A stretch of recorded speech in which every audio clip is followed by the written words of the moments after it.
Chapter 1309. Bo Jiao ignored Lin Feng's resentful gaze and focused on the screen. The game had begun.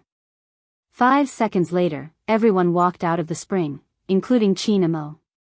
Since they were all using their main accounts in the arena, according to the rules of the game, the opponents were all high-level players. This meant that even though they weren't professional players, their maneuvers were at the standard of an almighty. Being able to reach the same level as Lin Feng and the others meant that they were really good. However, the opponents hadn't expected to be matched with the professional Black Five. At the start, they hadn't noticed the nicknames. After all, there was only one principle when they played.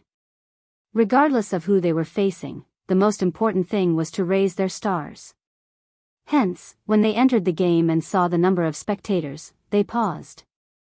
F***ck, it can't be. Quan, did you start a live stream? No, I didn't invite you guys to live stream. Then why? Maybe it's because of the opponents. Opponents? Look at their ID. Supreme Alliance's group. I'm going crazy. What are you going crazy for? Didn't you see the comments online? Qin Mo probably won't be able to participate in the Asian Cup with that hand of his. He probably isn't in a good condition, that's why he hasn't appeared for such a long time. He's such a good team, but he didn't follow the wishes of his fans. Quan, from your tone, you don't like them? I used to be a fan, but now, I'm not interested. I do like Supreme Alliance, don't use such a tone. What's wrong with my tone? Supreme Alliance should learn from me, listen to the words of the fans. What's wrong with creating a group? Look at how many I have. That's enough, the game has begun, think about how to play. While they were chatting, everyone went to their respective positions. Quan was also a jungler, using the same character as Qin Mo. He had liked him from the start, but after he started a live stream, he had gained fans. He had wanted to gain some popularity, but Supreme Alliance didn't give him any benefits. The more he looked at him, the more he disliked him. He wasn't the only jungler in the world. There should be more people who knew how to play this character.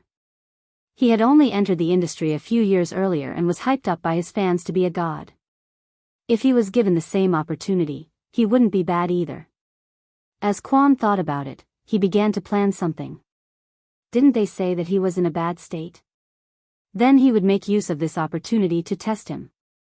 If he was really weak, he would only catch him. In reality, Quan was still afraid of Qin Mo's name. It could be said that all his jungling techniques were learned from Qin Mo's videos. But he believed in the principle of the student surpassing the master. As long as they planned it well, coupled with that person's condition, they would be able to make a name for themselves. The more Quan thought about it, the more he felt that it was a good idea.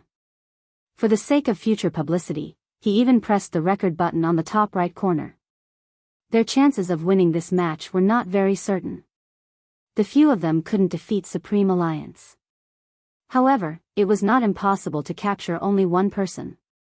At that time, no matter what the result of the competition was, as long as he released the title of Exploding Almighty Qin, his popularity would naturally follow suit.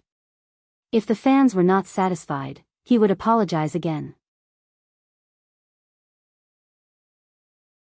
Chapter 1310. Someone once said that there were two things in this world that shouldn't be looked at directly, the sun and the human heart. The actions of a black-hearted person were basically the same. In order to gain attention. Quan wasn't aware of how vicious his plan was. The more he thought about it, the more feasible it seemed. His long sword struck the blue buff over and over again, ready to harvest it. But he realized that the buff had been snatched a second earlier. Snatched? Quan's fingers stilled, his entire being riled up. F***ck. His teammates hadn't been aware of the situation. But when they glanced up and saw the white figure, they understood. The buff had been snatched by Almighty Qin. Haha, my heart aches for the assassin. After fighting for so long, my Almighty Qin took everything away with a single strike. Your wilderness is my home. I'm not saying this for nothing. Stealing the blue buff right off the bat, it's indeed almighty Qin style. The public chat was full of praise. It was a slap to Quan's face.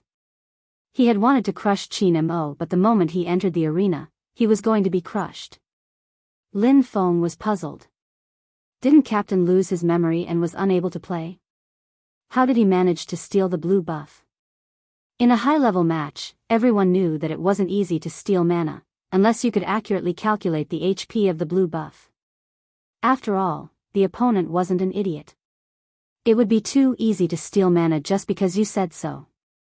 What happened? Lin Feng asked Bojo. Little Spade, are you lying to us? Actually, Captain is still good at playing, he just doesn't flaunt it. He used to be like that too. Bojo remained silent. Yunhu spoke up. Lin Feng, Almighty Lin, please look at this weak ADC. You're a support, why are you looking at the assassin instead of me? The moment Yunhu finished his sentence, he blocked the opponent's top laner between the walls. With a ferocious attack, the opponent fled back to the tower. The spectators were from Supreme Alliance's side, hence, they could hear their conversation. Lin Feng's lips twitched. How are you weak? If you're more serious, you can even kill the top laner. That's right, that's right. Almighty Yun, you're so weak that the opponent's top laner is starting to doubt his life. The fans immediately followed suit. What do you guys know? God Yun is acting like a spoiled child. How can an ad carry leave his support? So gay. Sigh, even a straight man like me is about to become gay. Shui Yaoyao looked at the words on the public screen and wanted to laugh. These fans were too cute. There was probably only one person who couldn't laugh. It was Coco. He knew his captain's maneuvers the best. That person used to sit casually in front of the computer, smoking while controlling the character to move forward nimbly. Wherever he went, not even a blade of grass would grow. After killing the wild, he still had the time to stretch out his hand to press down on his own neck. His positioning was so awesome that it was dazzling. But now, although he successfully stole the opponent's wild monster, he also plundered a lot of money. However, whether it was in terms of positioning or maneuvering, they were all too slow. It wasn't like him. The others in the team didn't notice because they were also playing the game. As a spectator, all of his attention was locked on his captain. The more he watched, the tighter he bit the rabbit ears in his arms. His heart trembled slightly. Even the air he exhaled was cold. Little Spade wasn't lying. Chapter 13:11. Coco tilted his head, glancing towards her. Little Spade must have noticed the problem. But why wasn't there any emotion on her face? She just sat there, a smile hanging on her lips as she watched her captain maneuver his character. Occasionally, she would overhear their conversation. What's his big move? He can seduce people, he's a tank. Does he have high HP? MMH, if we don't kill him, we still have to find a pushover. The last sentence was from their captain, his voice calm, as though he was teaching on the spot. Little Spade held her chin, her words unscrupulous. MMH, we'll find a pushover. Coco. These two are really. Coco didn't manage to express his sorrow. It was washed away by the shameless display of affection. On the other hand, Rao Rong, who was in the middle lane, paused. He switched to the small map and zoomed in, taking in the entire wilderness. Because he had to face an enemy, he didn't take a closer look at Qin Mo's movements. But one thing was obvious, Qin Mo's farming speed, it was so slow that Rao Rong's fingers paused. Any assassin in their profession would have cleared all the beasts in their own wilderness by now. Not to mention Qin Mo, who was faster than everyone else in terms of farming speed. It wasn't just because of his positioning, but also because he was clear about the intervals between the appearance of the beasts and the recovery time of his skills. In the entire circle, he was the only one who could use them flexibly. The title of MVP wasn't just for show. When he was farming, he could use his skills to walk. Anyone who played this game knew that money determined equipment and equipment determined your damage. The person who could farm the money the fastest would have the highest damage. That way, they would be able to finish off their opponent with one set of skills. Hence, time was extremely important in this game. Right now, even though Qin Mo's farming speed was faster than the average player, at his current level, he wasn't even a tenth of his usual skills. His positioning was erratic. Perhaps his instincts wouldn't allow him to degenerate into a noob who couldn't even use the mouse, but it was obvious that he had forgotten the consciousness of a jungler. What should an assassin do at this moment? He didn't know. Consciousness was a mysterious thing. Everyone's jungling style was different. Little Spade was also a jungler. Both of them were very skilled, leaving nothing behind wherever they went. But the feeling they gave off was different. There was a saying that an assassin did not fight to see who was more reckless, but to see who was more conscious. If one's awareness was good, even if the overall situation was against them, one could rely on commanding the battle and the assassin to lead the tempo to victory. If one's awareness wasn't good, not only would he fail to kill his opponent, he would also be suppressed and beaten. Especially in a high-end game like this. The moment Rao Rong had this thought, a figure appeared at the river in the jungle. It was the enemy's assassin. His fingers paused. He had wanted to immediately go over to help. A good mid laner would be able to coordinate with the mid laner. Not to mention Rao Rong, who had the nickname of Team Control. However, he seemed to have thought of something. He didn't move. Instead, he stood there and looked in the direction of the person in white. A faint light flashed in his eyes. Qin Mo, let me see if you still know what you have to do as an assassin in the wilderness.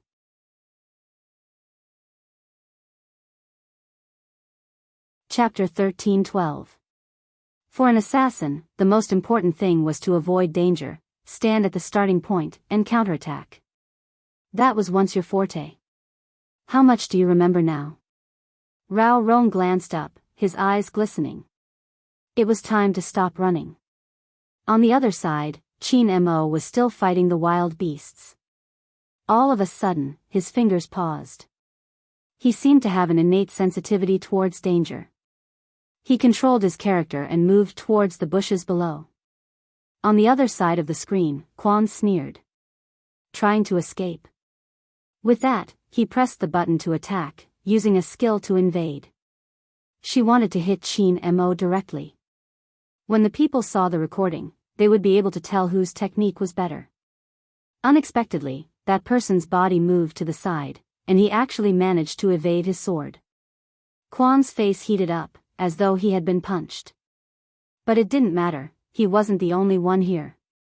Quan turned on the voice message. Kill him. Swoosh. Another person's figure appeared as well. Unexpectedly, after Qin Mo blocked Rao Rong's attack, he shifted, his long sword by his side, temporarily leaving the enemy's line of sight. Even the second person that charged over wasn't able to catch him. But this time, it wasn't to snatch the beasts. He was killing. Because the third person had appeared. The control sorcerer. With a turn of his body, he stunned the hero that Qin Mo was controlling. This was the first time Qin Mo saw this character, hence, he wasn't sure of its attributes. He had assumed he could use the skill to shift back, but the opponent's control was marked, leaving him no room to dodge. Quan saw that Qin Mo was frozen, his smile widening. He repeated, kill him. The tank followed up with a beheading skill. In an instant, Qin Mo's HP was low. He tilted, about to enter the defense tower. Quan chased after him, using a big move to take him away. But at that moment, Qin Mo turned around and raised his long sword. With 3 swishing sounds, the silver light fell. Hound, who was at full health, lost half of it. Quan retracted his hand in shock. Qin Mo hadn't escaped. But he wouldn't be able to live either. That person had set up an electric formation for him before he died. Quan shrieked in fear. Save me. The support at the side quickly cast a heal, taking advantage of his last breath to heal him. That was how he managed to escape death. There weren't 3 of them, there were 4. 4 of them to capture a jungler? Did they not care about anything else? What kind of strategy was this? Soon, Quan gave his answer. Afraid that no one could hear him, he typed a string of words on the public chat. Almighty Qin?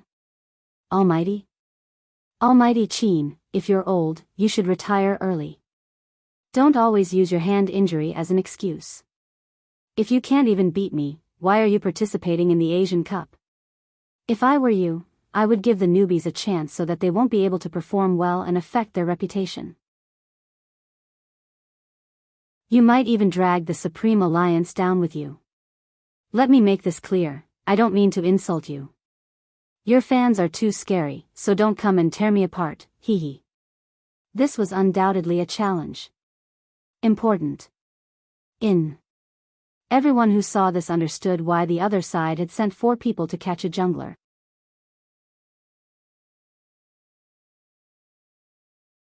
Chapter 13:13.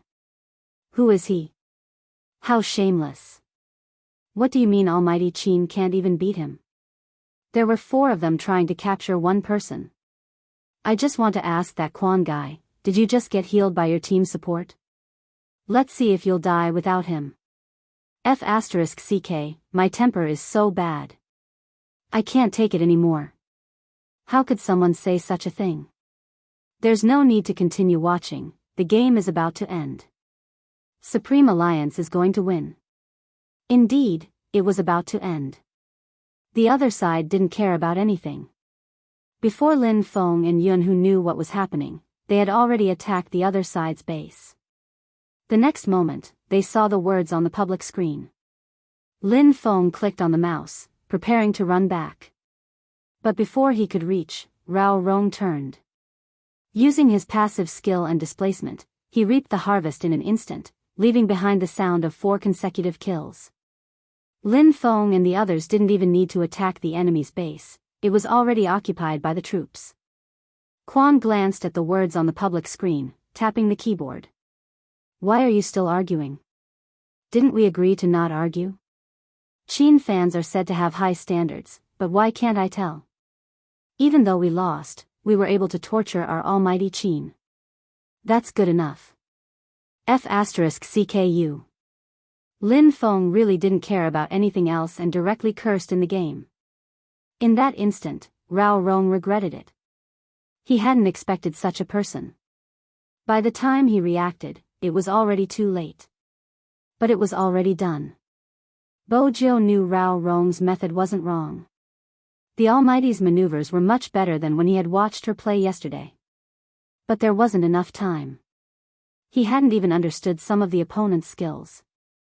There were 4 of them and every move was targeted at him. If it was the old him, Bojo shifted her gaze, landing on his handsome side profile. This was the first time she felt her throat tighten. It was so tight that it felt as though something was about to spill out. The atmosphere in the computer room was at its lowest point. Qin Mo waved his hand, seemingly emotionless. He glanced down at the mouse he had been holding before glancing up at the character lying in the game. There was a moment of pause. The indignation in his heart was too familiar. It was so familiar, as though he had experienced it before. Lin Feng couldn't suppress his anger at all. Everyone knew that this wasn't the time to curse. Once a public figure cursed, there would be a lot of negative news. Even if you didn't do anything wrong. Some passers-by would also wonder why he had such an image. Not to mention those who didn't like him in the first place. They would seize this opportunity to add fuel to the fire. Quan was such a person. The moment he heard Lin Feng curse, he exclaimed, "That's scary, why are the Almighties of Supreme Alliance cursing?" Enough. It was his teammates who stopped him. After all, it was not right to speak like this. Quan didn't think that he had done anything wrong. After all, he was already dead, and the crystal base was almost gone. He seized the time to say one last sentence. If you don't know how to jungler, then don't. If your hand speed can't keep up, then leave quickly. As soon as he finished speaking, the crystal completely exploded, and the screen was filled with silver flowers that scattered everywhere. They had clearly won, but no one could be happy at this moment.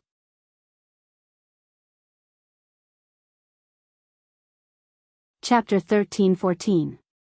Bojo, who had been silent the entire time, placed the keyboard down, her silver hair swaying slightly as she logged into the game. Her typing speed had always been fast. Before they could exit the game, Bojo had already logged into the game. Shui Yaoyao watched the clean face. Shui Yaoyao looked at that fair face. From the beginning to the end, Highness Zhou didn't seem to say a word. Indeed, she hadn't. Even her eyes were dark and emotionless. But that was it. The audience stilled. They had never seen such a little spade before. They really had never seen such a person. Bojo didn't waste any time, starting the battle and inviting people. She used a small account and had a medium level. Quan wasn't interested and was about to reject when a message appeared on the screen. A message appeared on the screen. What? Didn't you say that you were good? I'm just a fan of Almighty Qin and my level isn't high. You don't even dare to accept my challenge? In order to attract more fans, Quan had already started the live stream. This meant that everyone could see it. Quan glanced at the opponent's level. He was 2 levels lower than him and wouldn't have a problem fighting him. He had an entire set of critical hit stats. Besides, he had always been confident in his maneuvering, otherwise, he wouldn't have become a streamer. Since he was here to embarrass himself, he would continue. It was a good chance to prove his skills. Quan smiled. Look, all I did was kill Almighty Qin once and his fans couldn't take it anymore. They even said that they had good manners. Forget it, as a small-time streamer, I have no choice but to accept the challenge. With that, he clicked the accept button. After entering, he realized it was a 1v1. But it didn't matter, he would be able to torture him even more. The game started. Everyone in the room could hear the music. Both Lin Feng and Rao Rong knew what Bojo was doing. Yin Guiao chuckled, a cigarette dangling from his lips as he said, "Little captain, all the best, crush him. F***CK, little spade, I'll support you fully this time. I'll give you $100 for each kill." Lin Feng had to get back at him. Yunhu raised the bid calmly. 100 isn't enough, 1,000. Send the money into the red packet. Bojo tilted her head. Send 10,000. In other words, he had to kill them 10 times. Coco stood up and grabbed the rabbit plush in his hands. Bojo turned. Brother Mo, come over, I have something on. MMH? Qin Mo's voice rose as he straightened and walked towards her. What's the matter? Watch me fight. Bojo freed one hand and held on to him. She seemed to be afraid that he wouldn't agree. She smiled and her eyes were filled with emotions. Qin Mo looked at the person in front of him and then at the hand that was tugging on his sleeve. She was as stubborn as a child. Usually, he was annoyed by this kind of child. But he did not know why. When facing this guy, his heart would always soften. I don't want to fight. If you keep looking at the game and keep looking at me, how are you going to fight? Qin Mo followed the strength of her hand and sat down, his breath hitting her face. His eyes were half black, as though he was saying, this idiot. Once the Almighty sat beside her, she didn't get distracted. This game had to be watched by him, otherwise, she wouldn't be able to get over the hurdle in her heart.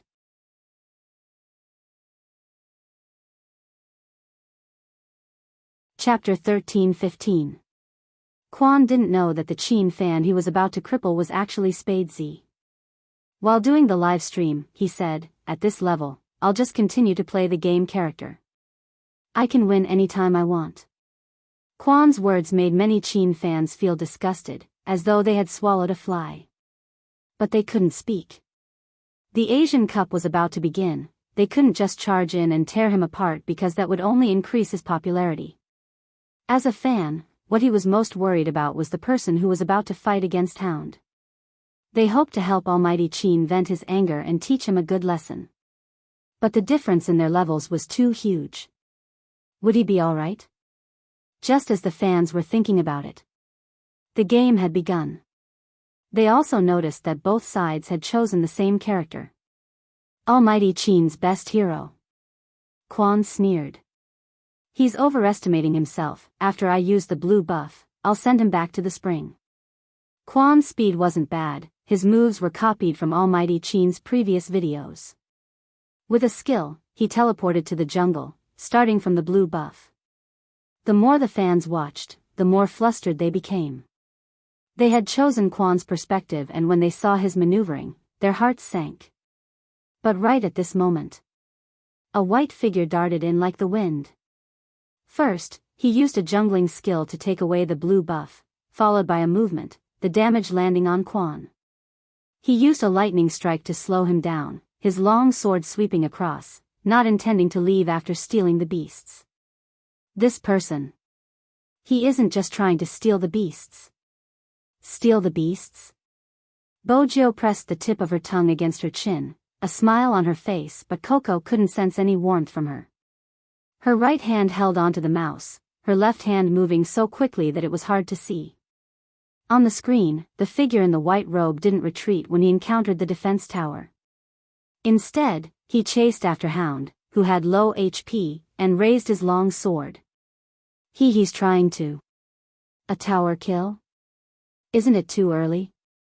Is he going to trade a life for a life? Quan hadn't expected this person to be so fierce. He turned around and cast a movement speed debuff on his opponent, intending to use a sliver of his HP to counterattack. However, that person seemed to have predicted his movements in advance. With a nimble curve, he dodged his attack and entered his body like the wind. KO. 1. Blood. Listening to the exciting sound effects, the fans watching the live broadcast all widened their eyes. Quan was so angry that he blurted out, "You can't escape either." One must know that the attack power of the defense tower was also very strong. But who knew? In the next second, the figure flashed out of the tower and returned to the blue buff. Teleport. Damn, he's so handsome. What a coquettish move.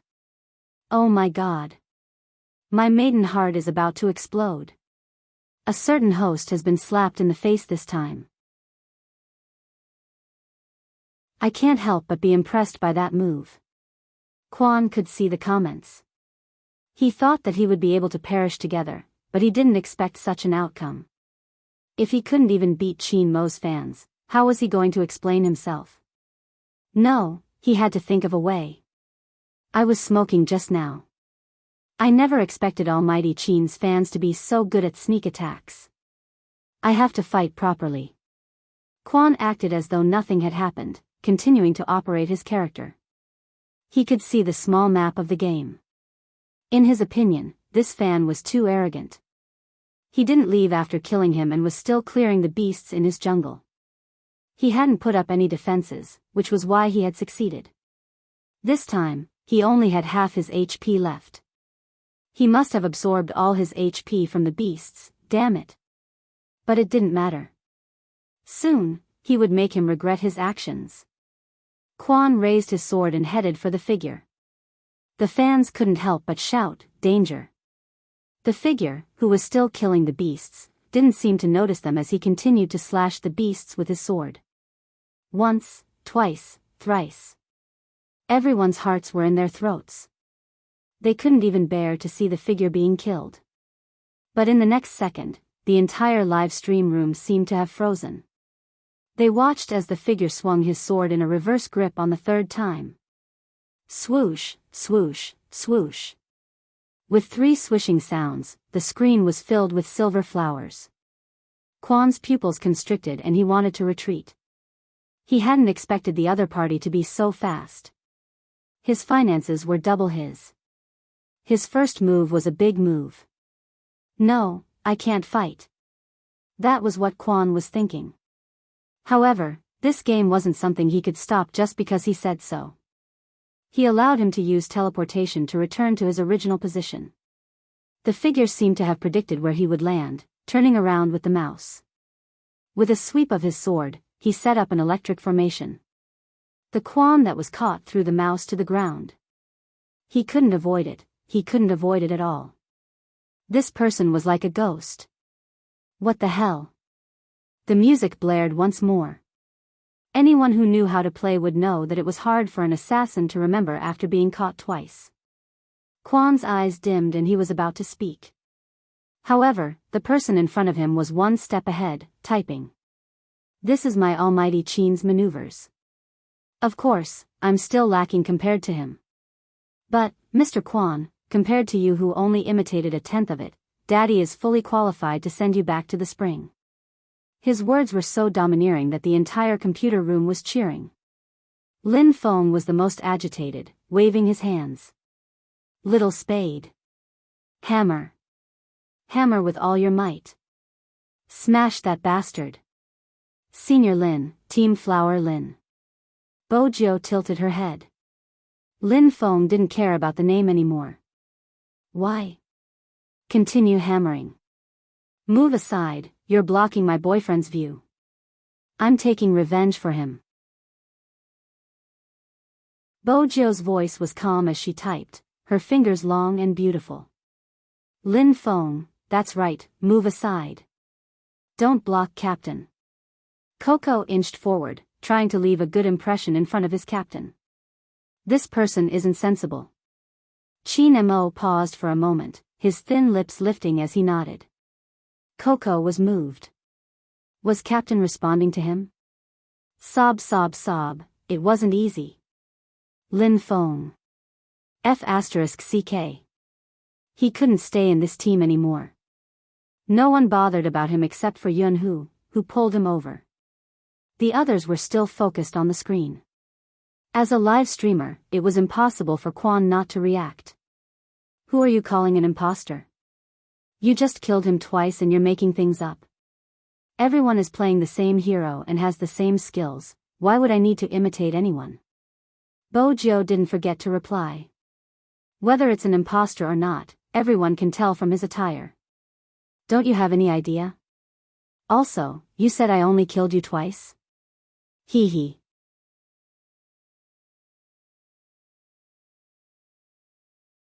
Chapter 13-16.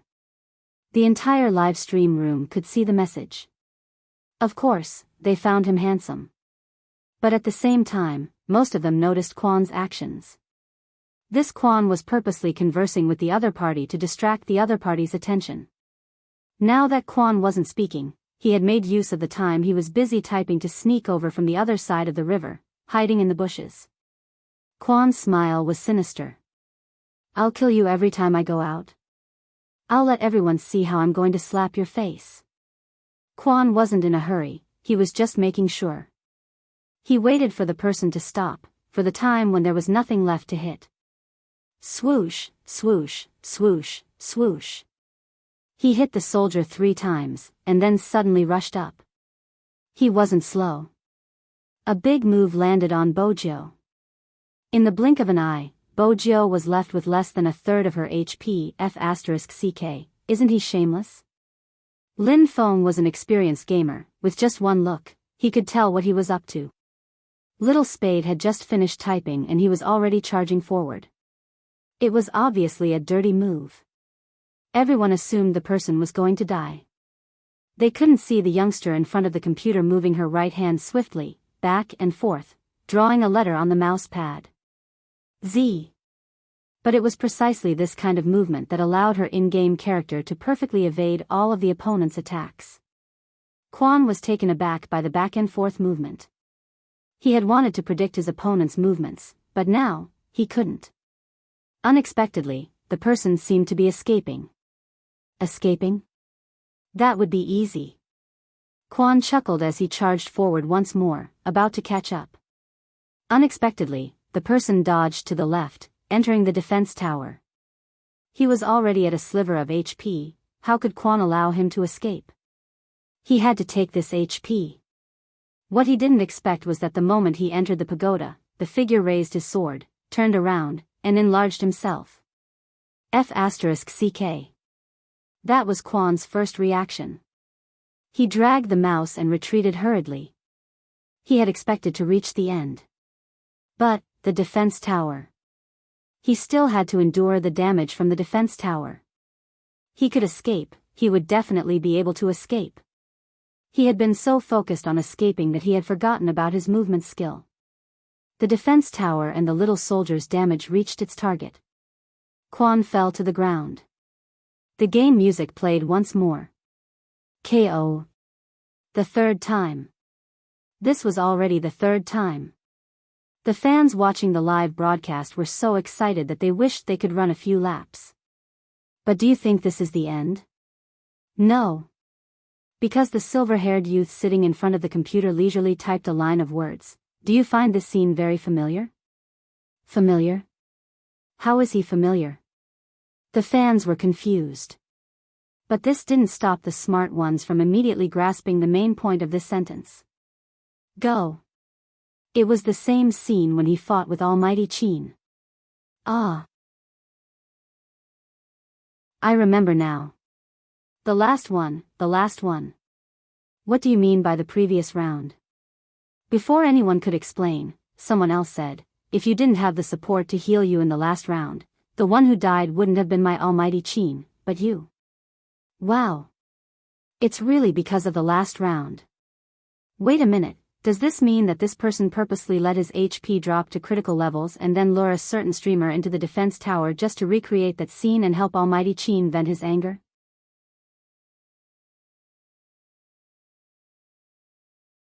Chapter 13-17. A normal professional player wouldn't be able to do it, but if it's that person. It's possible. Fans who often watched the league knew who that person was talking about. Among the junglers on the national server, other than Almighty Qin, there was only one person who could achieve such an effect. The FC King of Zone C, Spade Z. Although that person hadn't appeared for a long time. But the players still remembered the first time they saw that person.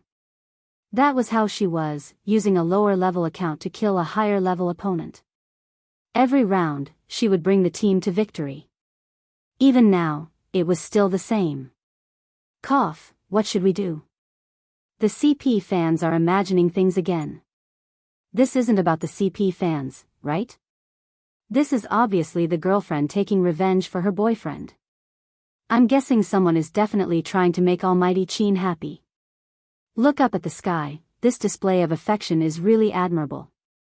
Wait a minute, look at that person's ID, little sweetheart Qin is mine. I seem to have found out about a huge secret. My boyfriend saw you acting coquettishly just now and he's beside me now. He's jealous and I have to think of a way to make him happy. So Almighty Qin is sitting beside someone? The above commenter is the truth. Aya, as a boyfriend, he doesn't waste any words, he's going to catch him in the jungle. At this moment, Bojio saw the conversation on the public chat. Her fingers paused and she turned towards the Almighty seriously. Brother Mo, the whole world knows that I like you. When he raised his hand, he was still smiling. His hand landed on the youngster's furry head, feeling the warmth of his palm. He actually felt happy. Bojio took the chance to flirt.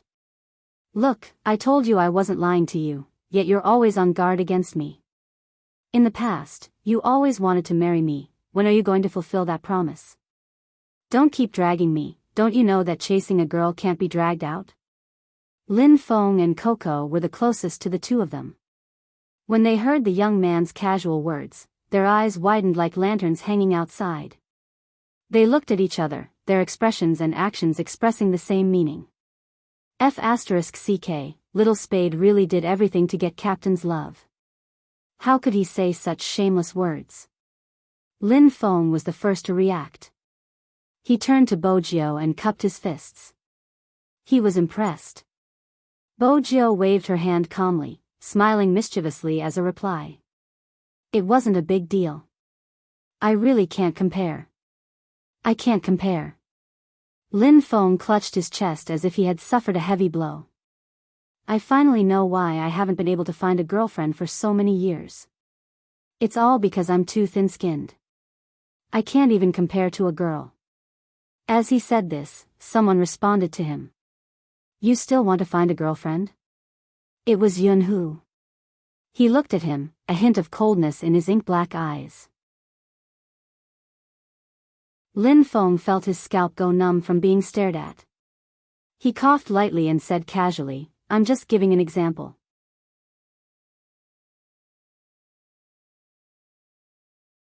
Chapter 13:18. Lin Feng's heart skipped a beat. Then he seemed to have recalled something, his fingers turning cold and flustered. He shifted his gaze. F***ck, don't joke around. Yun-Hu's eyes dimmed. He didn't say anything but his expression didn't change. Qin Mo tapped the youngster's cheek. "What do you think will happen if you drag this on?" "Like me being sad or something," Bo Jiu replied. Qin Mo arched a brow. "I made you sad?" Bo Jiu took a moment, feeling troubled. She hadn't. But before she could reply, the Almighty added. "Even if you're sad, I can comfort you." MMH? Bo Jiu heard it. Even though it was faint and slightly arrogant, she wanted to hear it again. The Almighty was comforting her? Qin Mo watched his clear eyes. Just as he was about to speak, a cold sneer came from the live stream. "I was wondering who it was. So it's that androgynous person who disguised himself as a man in order to attract fans. Now, he's here to cause trouble for me. What's the point? No one wants to see you in the competition. Supreme Alliance too, they have so many almighties but instead, they have a troublemaker by their side." The pft caused Qin Mo's gaze to turn cold. Lin Feng was the first to react. F***ck, this person is asking for a beating. This time, Bo Jiu remained silent. Qin Mo tilted, his right hand reaching over to snatch the keyboard in front of her. "Brother Mo?" Bo Jiu tilted her head. That person's slender and good-looking fingers typed a string of words on the screen. "Now let this boyfriend of mine fight you. You shouldn't be afraid. After all, you just killed me last time." That sentence caused a commotion in the live stream room. Boyfriend of this account? Boyfriend of this account. Almighty Qin. Ah, my almighty Qin. What's going on? Almighty Qin is going up? Even though I'm happy that Almighty Qin is going up, he isn't in a good state. The previous round, Quan glanced at the bullet screen before glancing down at the bottom of the screen. His lips curved into a mocking smile. Against the FC King, he might be caught and beaten up. But against Qin Mo, who wasn't in the same state as before, he was very confident. Almighty Qin is here? It seems like the rumors are true. Almighty Qin is willing to sacrifice Supreme Alliance's reputation for Spadesy. Since the Almighty is so passionate, I have no choice but to accept your challenge. Let's not fight for mana anymore. Let's fight in the middle lane. What do you think? Soon, the other side replied with one word. Clean and efficient. All right. Coco looked at the word good and couldn't help but worry. Lin Feng felt the same way. These fans might not know. The captain wasn't in a bad state. Instead, he had lost all memories of the game. If you look at him from the perspective of a rookie, he had only played the game for 2 days. 2 days, was it really possible? A 1v1 like this?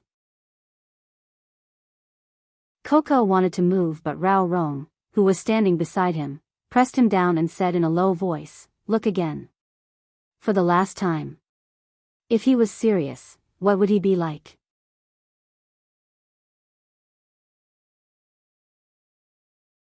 Chapter 13:19. On the screen, Qin Mo's character had already skimmed out of the spring. Quan was on the opposite side. In order not to disturb the Almighty, Bo Jiu wanted to stand up. She didn't expect that the man would empty a hand and hold her down. His voice was very calm. Watch. MMH? Watch him take revenge for her. Bo Jiu stilled. She supported her chin with one hand, lifting her thin lips lazily. After the words, "this number's boyfriend," warmth filled her heart. The fans watching the live stream noticed Quan's foul once again. He had said he wouldn't use the blue buff, but he didn't head straight for the middle lane. Instead, he used a blue buff in his own jungle before turning and charging towards Chin Mo. Everyone saw the figure. It was coming from the blue buff side, and it even had an ultimate move. They watched as the damage was about to land on the Almighty. Unexpectedly, at this moment, the figure was faster than him. With a movement technique, he retreated to the bottom of the tower with his long sword. Missed. It was obvious that Quan had missed his big move. He couldn't accept it, mocking the beasts by the grass. Almighty Chin? Why did you retreat to the bottom of the tower? How are you going to fight if you don't come out? Don't tell me he's scared. The moment he finished his sentence, a silver light flashed across the screen. Everyone watched as a silver light flashed across the screen. In the blink of an eye, it had landed on Hound's body. The electric circle had taken away a quarter of Hound's health. You want to kill me in your current state? After Quan was slowed down, he flipped his hand and gave Chin Mo another big move, his tone smug. You fell for it, old man. This time, the damage was very high. Almost all the sword lights hit Chin Mo's body. Lin Feng clenched his fists, wishing he could join the fight himself. Coco pinched the fluffy bunny in his arms. The fans watching the match did not dare to look at this scene. After all, it wasn't possible for the Almighty to do such a thing. When had he ever been suppressed by someone? Everyone still remembered that even if his hand was injured, as long as he picked up the assassin, he would be able to fight 1 against 3 in the later stages. But now, he had made an obvious mistake in such a simple judgment. That's it. End your esports career. It's time to give the opportunity to us newbies who haven't been able to stand out. Quan laughed sinisterly as he raised his sword and was about to chase after the white figure in front of him and kill him. Everyone thought that Almighty Chin was dead for sure. But at this moment, the people who were watching from the dog's point of view only felt that the person in front of them had disappeared in an instant. Just like Quan, they were all stunned. In the next second, he remembered that it was a teleportation skill. Almighty Chin was behind him. Quan's movements were quick. You want to lie to me? Dream on. The moment he turned, he wanted to give Chin Mo a fatal blow. Let's see what you can do this time. But just as his long sword was about to fall, the figure in front of him was 1 step ahead of him, moving towards the bushes. Then, with a backhand, he raised his sword and enlarged it. Swoosh, swoosh, swoosh, swoosh. The silver-white sword light seemed to be singing an idyllic song as it revolved around him. Quan's eyes narrowed. His fingers involuntarily pinched the mouse in his right hand. When did he use such a powerful skill? When he had returned to the tower to clear the troops. Which meant that Chin Mo hadn't returned to the tower to hide, but to wait for the skill. Attack?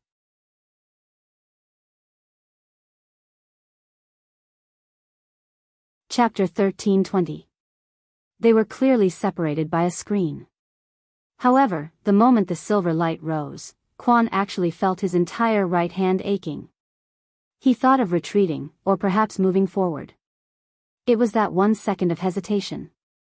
The game's music started playing. K.O. Quan watched as his character fell to the ground, covered in blood. In the end, he didn't even have the chance to turn the situation around. Beside the bushes, that person held a sword in his right hand. He stood tall and straight, his white robes fluttering in the wind. His side profile was handsome, and the silver light on the screen seemed to be reduced to his background. Not to mention the comments that flooded the public chat. Counterattack with low HP. This was a true counterattack at critical health. Holy sh*T. It's so cool. Almighty Chin isn't fighting, he's showing off his skills. He's showing off to the point that his opponent has nothing left to live for. Shoo, shoo, shoo. Quiet, quiet. Almighty Chin doesn't want to fight a certain streamer head-on. Tell me, how should we fight?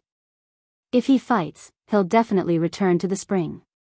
As a professional player, I can't let ordinary players feel that this game is too bad, or else my popularity will drop. Be serious. I'm going to have a nosebleed from watching this. Is this even possible? Ah. Countless screams and screams quickly swept across the public chat. There was only one message that was displayed at the bottom right corner. That was Chin Mo's message. I'll kill you every time you come out. If you can't, it's my loss as your boyfriend. That was all. He was practically announcing it to everyone. I'm punching you, not because you provoked me, but because you provoked my girlfriend. If the hound hadn't come out before. He had no face at all now. Counterattack with low HP. This was as good as telling him just how big of a gap there was between the two of them, even though they were playing the same game. 4 times. He had already died 4 times. That number was like a slap to his face. But this time, he wasn't playing quietly. He was doing a live broadcast, so he couldn't surrender. But if they didn't surrender and let him out, he would only die more. In the end, the figure blocked the spring just to kill him. Quan was clear that after losing so much face, there was a high chance that no one would watch his live stream again. The popularity he gained from winning against Chin Mo. Everything was gone. He couldn't accept this. This was too unreconciled. He even felt wronged. He was also afraid of being recognized. When the crystal finally broke, he immediately logged out of the game. He didn't even complete the host's requirement of broadcasting for 2 hours a day. After he stood up, he threw a huge tantrum. Just when he thought that was it. A stranger in QQ said to him, "Are you willing to lose just like that?" Of course not. The hound did not want to go back at first. But when he saw the next sentence, his thoughts changed. I can help you. I know everything about Chin Mo, and you're right. He isn't as strong as before, but it's not because of his hand injury. If you're interested, reply me and we can have a good chat. It was as if the gods and ghosts were at work. Although he did not know who the other party was. Quan sat back down and hesitated for a moment before typing, "What do you want to talk about?"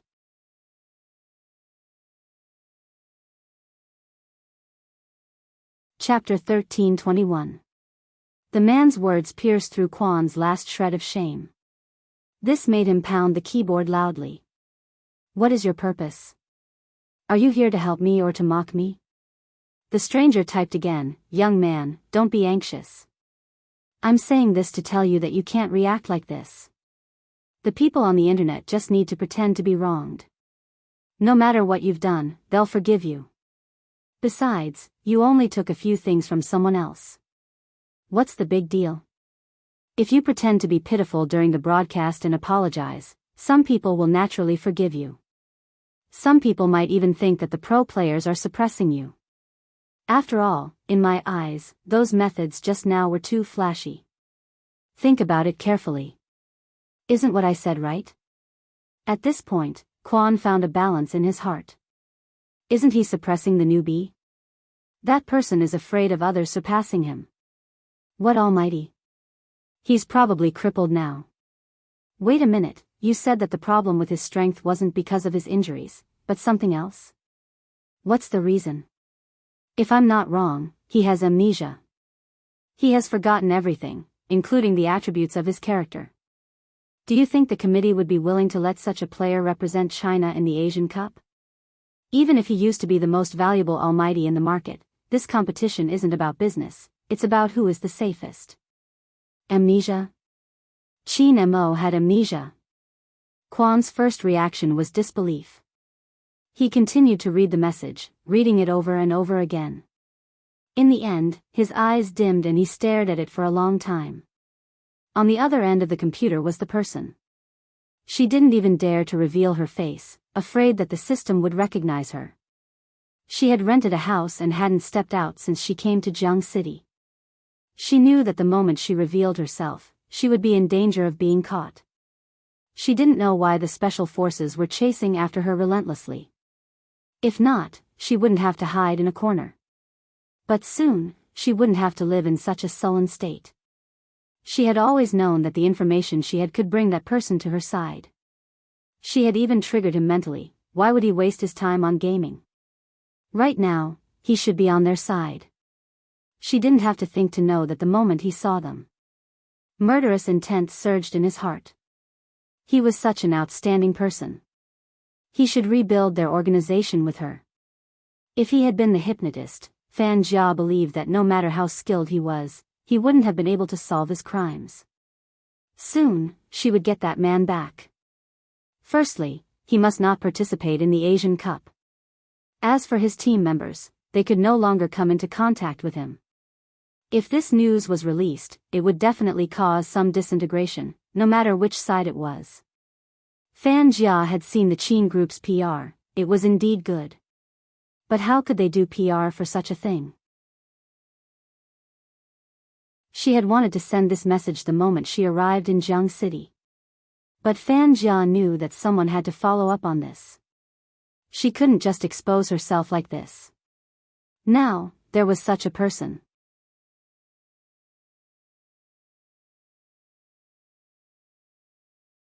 Chapter 13:22. No one in the engine room knew what they were about to face. It was the most basic kind of courage. Seeing Qin Mo smash into pieces, his heart was filled with joy. Bo Jiu was happy too. After all, the Almighty had admitted to the entire server that he was her boyfriend. He had even admitted it 3 times. Rao Rong stood there, deep in thought. How did you get your maneuvers? Wasn't it just a casual game? Qin Mo asked casually, his brows arched. Casual game? Rao Rong paused, breaking into a smile. You are really, sometimes, he had to acknowledge the existence of a genius. Then why didn't you make any predictions during the previous match? Qin Mo glanced up, looking lazy. I haven't seen that character. It happened in an instant. Everyone in the engine room stilled, turning to ask, Captain didn't play the game after you came back? That wasn't possible. Wasn't there a video online about little Secretary Qin being my wife? He played the opening, I played the rest while he watched from the side. But I didn't have any controls in the 2 matches I played yesterday. That was why Captain hadn't predicted his opponent's skills. That was because he only knew a few characters in the game. In other words, as long as he familiarized himself with all the characters, he would be able to regain his previous abilities. Of course, there was also his familiarity with the keyboard and mouse. The latter wasn't the most important. Because in that match just now, they had discovered something. Even though he had lost his memory, Captain's body still remembered, instinctively executing the most precise maneuvers. This wasn't related to intelligence. It had been 3 years. He had been training every single day for the past 3 years. While everyone said he was talented, they couldn't see the calluses between his slender fingers and the lack of rest in his neck. They were afraid of falling sick in their line of work. They didn't dare to get sick. Especially when it was time for the competition, they were afraid it would affect their condition. He smoked more fiercely than the average person. Perhaps it was because of these sacrifices that others couldn't see that he had walked out and become the carry that every boy liked, the strongest jungler in the entire game. With such a past. In that instant, he didn't have to be afraid of anything. Now, he just needed time. Lin Feng was the most excited. Let's start today. Let Captain use all the game characters once. As long as we have enough time for Captain to familiarize himself with these characters, we will be able to participate in the Asian Cup the day after tomorrow. 2 days. No, to be precise. It should be less than 2 days. 36 hours. Excluding the time for eating and sleeping, there were only 24 hours left. He had 24 hours to familiarize himself with all the characters in the game, and he clearly knew what methods to use to evade, the recovery time of the opponent's skills, the damage dealt, and the skills used. It was too difficult. It was too difficult. But if it was the Captain, there was still hope. At that moment, everyone turned around and looked at Chin Mo. The light in their eyes was so bright that it was almost shocking. But soon, she saw that handsome and indifferent side profile. Their hearts skipped a beat again. Would the captain agree?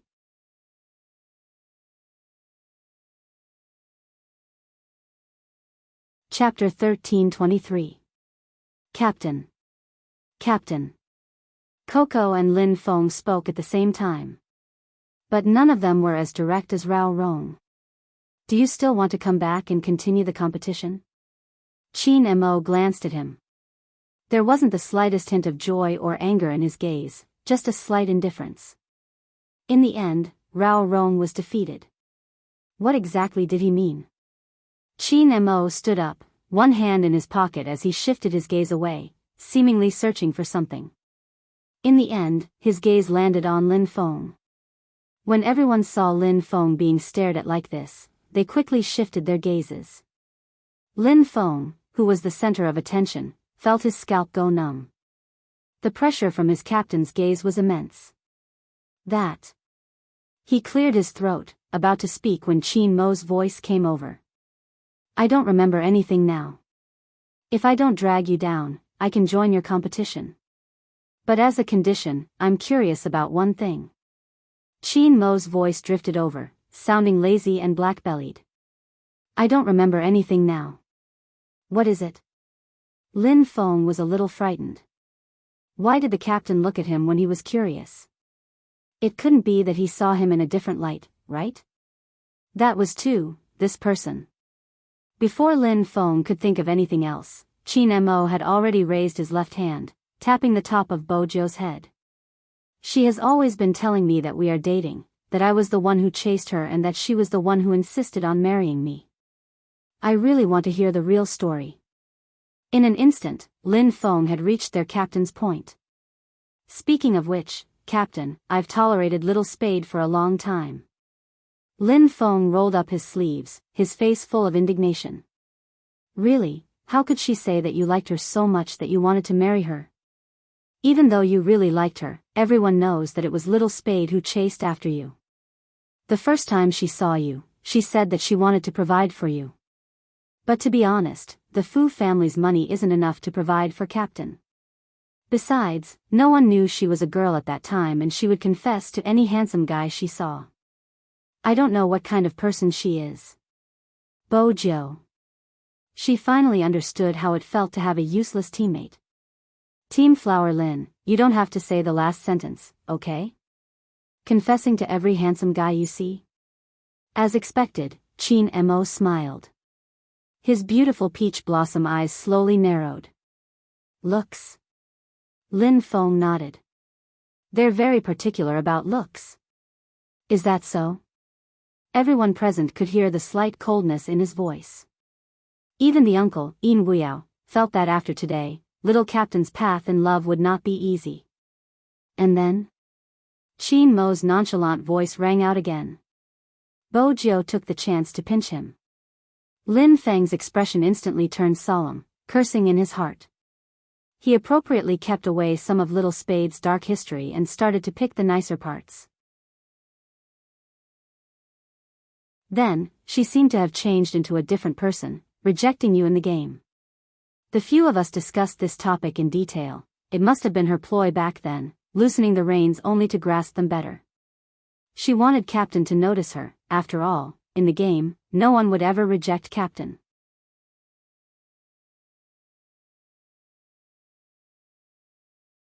Chapter 1324. It's a trap.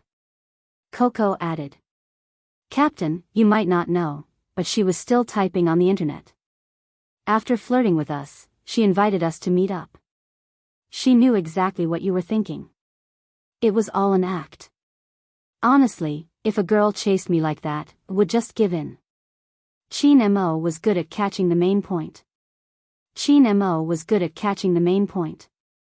So, she was indeed the one who chased me. Of course. How could someone like their captain chase someone? Even if he was interested in Little Spade, he would lure her to chase him. But, Captain, Flower Lin said that you really like Little Spade.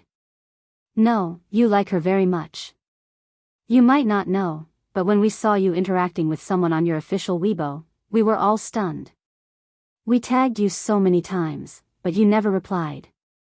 At this point, Coco's eyes turned bitter again. But at this moment, Qin Mo wasn't concerned about it anymore. Instead, he was concerned about what Lin Feng had said.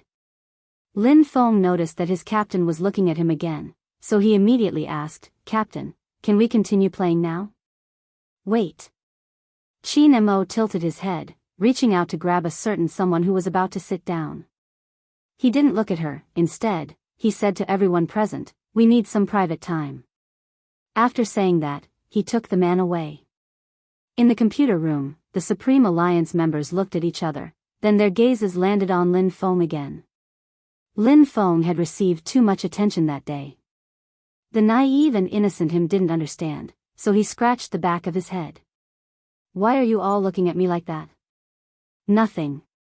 He looked up at the sky. In the future, when they got a girlfriend, they had to control Flower Lin's mouth. She was such a troublemaker. Grandfather Butler watched from the side, his fingers supporting his forehead, shaking his head helplessly. His movements were elegant. As a qualified butler, how could he not entertain the guests when the owner wasn't around? Hence, just when everyone wanted to sneak a peek at what their captain wanted to discuss with Little Spade, Grandfather Butler brought a tray full of desserts to the computer room. Grandfather Butler dutifully brought the tray full of tea and desserts to the computer room. He smiled and blocked everyone's way. "I think you need some dessert now." Yin Weiyao really wasn't interested in tea and desserts. Coco's eyes lit up when he saw the snacks. He stuffed a handful into his mouth and held Yin Weyao's hand. "Uncle, you have to try this. It's really good." Before Yin Weiyao could speak, Lin Feng, who was standing at the side, leaned over. "Damn, this is too delicious. Hu Zi, come and eat." Yunhu and Yin Weiyao, after a few refreshments, the two of them forgot that there was a better show to watch. Sure enough, the characteristics of pig-headed teammates were the same. After being bribed, they would still help the person pay. Grandpa Butler smiled like a gentleman. Sometimes, protecting the young master's face was what a qualified butler had to do. However, this matter was a little strange to Grandpa Butler. After all, he never had to worry about the young master. Now, it seemed that someone was going to dig up old scores. Grandpa Butler raised his hand and glanced at the silver pocket watch. It's time to prepare dinner again. I wonder what young master will say this time.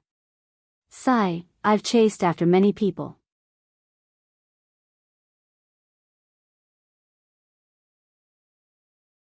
Chapter 1325. Bojiu, who was brought to the room by the Almighty, knew it clearly. The Almighty was going to settle the score with her. Lin Huahua's stupid teammate had caused her so much trouble. Instead of being passive, she decided to strike first. That had always been Bojiu's style. Hence, the moment she reached the room, she spoke with a sincere expression, "I can explain." "Oh." Qin Mo glanced at her, his fingers twirling the poker cards. When he heard her words, he tossed the poker cards onto the coffee table and leaned back unhurriedly. Bojiu smiled. "Look, I'm a girl, right? MMH?" Qin Mo arched a brow, his entire attitude telling her to start her performance. Bojiu felt that his attitude wasn't respectful. She reached out and cupped his face before continuing, "Ever since I was young, Grandfather Butler taught me that as a lady, I have to be reserved." Qin Mo laughed when he heard that. "What are you laughing at?" Bojiu arched a brow. Qin Mo moved her hand away, his voice slow. "You really are a failed example of education." Bojiu smiled nonchalantly. "As a lady, I have to keep up appearances, right? It wasn't easy for you to forget my dark history. I'll definitely say that you chased me." "There's nothing wrong with that, Brother Mo. You seem rather happy that I lost my memory." Qin Mo flicked her hand away. "Go over." Bojiu. Seriously, He wasn't even allowing her to take advantage of him? It seems like my sugar daddy doesn't know how to grasp the main point. Chin Mo chuckled, the corners of his lips lifting. Let me rephrase my question. Is it your hobby to confess whenever you see a good-looking person? Bo Jiu immediately denied. Of course not, it's a misunderstanding. Is that so? Why don't we have a chat? How many times have you confessed to me? Chin Mo's chuckle was especially dangerous. Bo Jiu glanced up. The first and the only one. Chin Mo watched her bright black and white eyes. They were so clear that only his face could be seen. He hadn't expected such an answer. After all, those words of ridicule just now didn't seem to be made up. Bo Jiu pursed her lips. Honestly, brother Mo, you're so good-looking. Other than you, who else do I need to confess to? Heh, this sentence was meant to coax him again. But at this moment, Chin Mo tilted his head, the smile at the corner of his mouth clearly visible.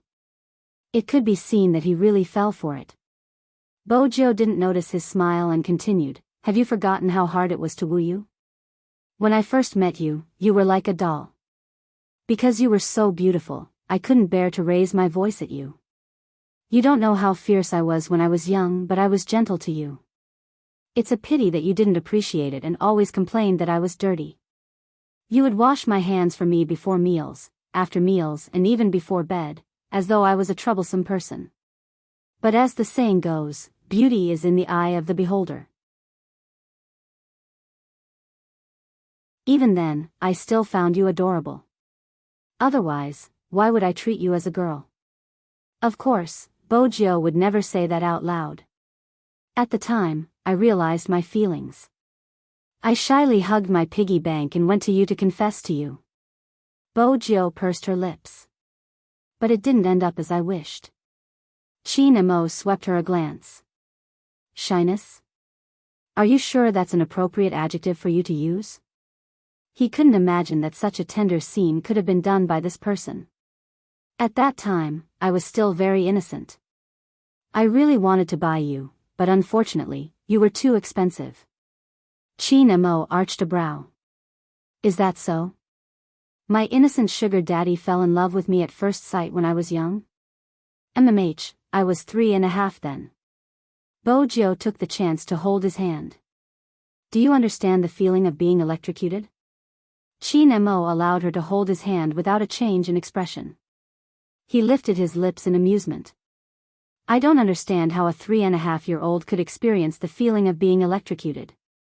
She was really good at bullshitting, talking about being electrocuted. Bo Jiu's face sank. That's right, I didn't understand it back then, but now that I think about it, I liked you too much. With that, Chin Mo couldn't take it anymore. He pressed her onto the sofa, looking down at her from above. His handsome face tilted over, his breath landing on her ears.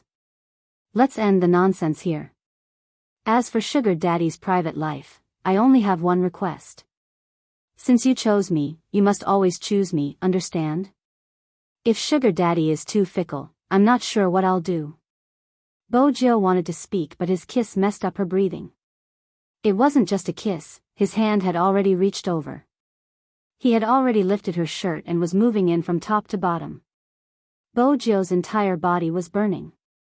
She couldn't shake off the numbness from his kiss. Her clothes and hair were messy and filled with an ambiguous sense of beauty. Her face was flushed red. The kiss by her ear gradually heated up, and even her legs felt a little weak.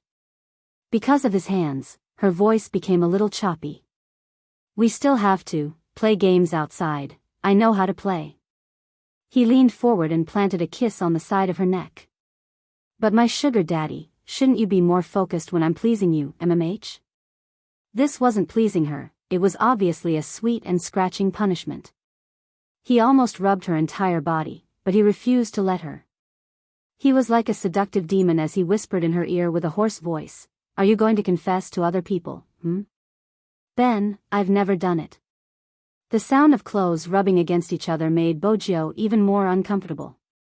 She decided to take the initiative, wrapping her long legs around his waist. Then she smiled and kissed his Adam's apple. She was like a mermaid at the bottom of the sea, full of charm. Speaking of which, Brother Mo, you're really good at enduring. Qin Mo's gaze deepened because of her actions. The person in his arms knew all too well how to crush his rationality. It wasn't wrong to say that a beauty could see through one's bones. The smooth jade-like skin in his hands. Moreover, when she spoke, the corners of her lips lifted and the bewitching dot at the end of her eyes seemed to have been purposely placed there to seduce scholar. She seemed to be ready, waiting for someone to pluck her. Her clothes were messy, her collarbones exquisite, the curves of her breasts round and round. Her top was lifted, revealing a smooth, white skin. It was enough to ignite anyone's impulses. Moreover, such a scene was created by him, including her emotions. Qin Mo pulled his hand back, breaking into a slow smile. Do you want to stay in bed the entire day? Don't you want the game anymore? If that's the case, you can continue seducing me. Bojiu changed her position, becoming a little gangster. What a pity, the time and place aren't suitable. You don't have to feel pity, you can continue if you want. With that, Qin Mo leaned forward, the smile on his thin lips obvious. Bojiu finally managed to get him to stop. She wasn't stupid enough to continue being punished. It's okay, we have important matters to attend to. You have to know that I'm a considerate girlfriend. Qin Mo arched a brow, releasing her. Bojiu reached out to straighten her top, pulling the Almighty to leave. The man didn't move. He tilted his head and glanced at her again, letting her drag him. He casually supported his chin with one hand and said in a hoarse voice, "Are you going to let me go like this?" What was wrong with that? At the start, Bojiu didn't understand what he meant. But when she lowered her lids, her long legs touched the part that had obviously changed, her face heating up. But he was still the same, noble and abstinent, making her want to touch him. The Almighty was probably the only one who could be so seductive when he was aroused. After half a minute, that place didn't seem to be cooling down at all. Bojiu maintained her previous position. Do you need my help? How? Qin Mo glanced over. Bojiu said something in a low voice. Qin Mo laughed. With my hands? Bojiu replied, her eyes beautiful. Why? You don't like it? She was really daring. She was always so direct that people couldn't handle her. Qin Mo watched as she was about to move, her disguise about to be removed.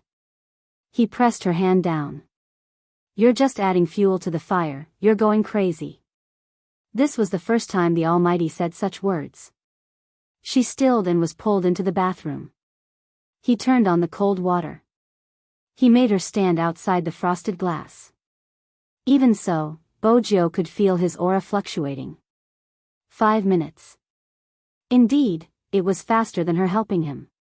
When he came out, he had already changed his clothes, one hand pressed against his head, his black hair still dripping with water. He was fresh from a shower. Just like that, they left the room and walked towards the computer room. Lin Feng was still eating. When he saw the two of them, he immediately asked, "Little Spade, what are you guys talking about? What took you so long? Why did Captain take a shower? We're almost done with the dessert grandfather butler prepared." Bojiu picked up the remaining blueberry dessert gracefully and stuffed it into his mouth. She smiled. "Senior Lin, you shouldn't speak today." Lin Feng widened his eyes, confused. Why didn't she allow him to speak? Bojiu tilted her head and asked the Almighty, "Brother Mo, why did you ask him when there were so many others?" If she had asked someone else, her dark history wouldn't have been dug up. "Of course, it's because Captain trusts me." Lin Feng was about to puff up his chest when his captain interrupted him leisurely. However, his actions were interrupted by his captain's unhurried words, because the characteristics of a pig-like teammate are more obvious. In an instant, Lin Feng froze. Had Captain really lost his memory? Why hadn't his venomous tongue gotten better? How scary. Even after losing his memory, Captain was still so cunning?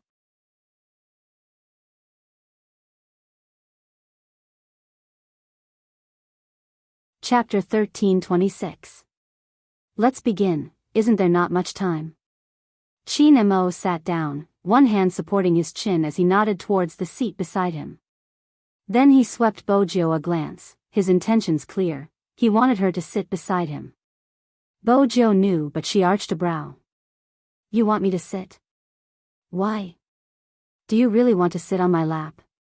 Chin Mo asked as he switched on the computer, tilting his head in amusement. She wasn't as good as the Almighty in terms of language. Hence, she opened a room and chose the 1v1 mode. It was a 1v1 against the Almighty.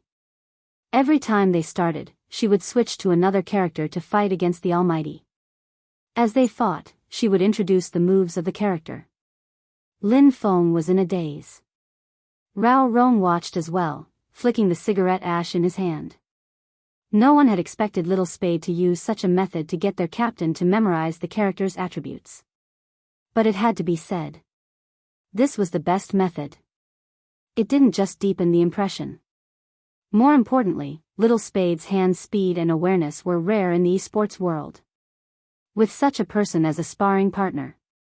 This meant that as long as their captain was familiar with the moves of the character, it wouldn't be easy for an average person to defeat him. Perhaps, there really was hope. Everyone's eyes lit up when they saw Chin Mo tilting his head and moving his mouse. The other members of the team didn't slack off either. They logged into the game and started their daily hand speed training. Even Shui Yaoyao and Feng Shang, the two reserve members, didn't slack off. The air in the computer room definitely wasn't good. Boys liked to smoke while playing games, but today they were restraining themselves. They even went to the toilet less than usual. After every round, they would reach out and press the back of their necks, then lean back and wait for the next round with a cigarette in their mouth.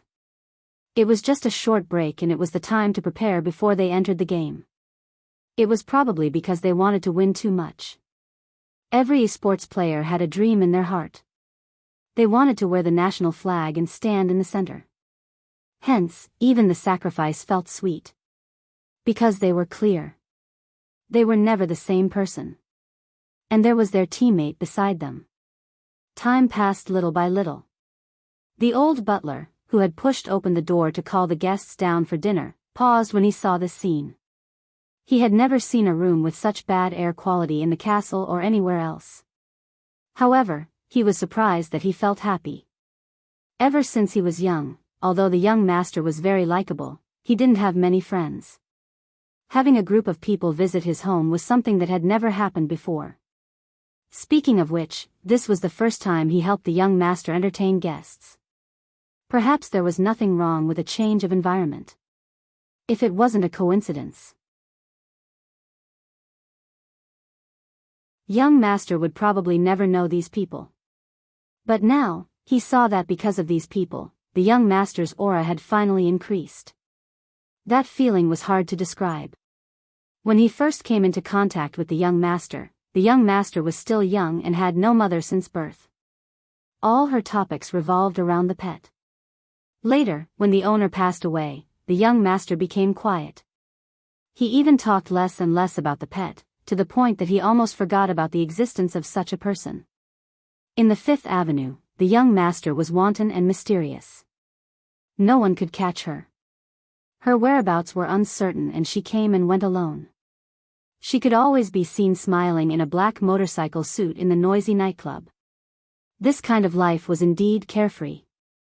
But no one knew. When he returned to the castle, the young master hugged the small keyboard and sat on the floor of the heater drinking wine. Elegant and lonely. She liked to play an old movie, Interview with the Vampire at night. When she saw him coming, she would smile and say, "That morning, before I became a vampire, I saw the sunrise for the last time. I remember all the details, but I have forgotten all the sunrises before that. I enjoyed this spectacular view for the last time, as if it was the first time I saw it. Then I said goodbye to the sunlight and became what I am now." Grandpa Butler, me too. I said goodbye to the sunlight and became what I am now. At that time, the old butler swore to stay by this child's side for the rest of his life. It was all right now. Not only him, but more people were by her side. That was the most important thing. The corners of Grandpa Butler's lips curved slightly. He didn't disturb the group of professional gamers. She packed the dishes on the dining table in exquisite boxes and placed them in each person's hand. As a qualified butler, how could he not be able to do such a small thing? However, these children were really putting their lives on the line. When they saw the boxes, they thanked him and started to eat while entering the game. They had to play 2 rounds of games to finish a meal. It was really tough. The clock on the wall turned another 3 squares. When Yunhu stood up and wanted to raise his hand to smoke a cigarette, the person sitting beside him tilted his body and rested his head on his left arm. It was Lin Feng.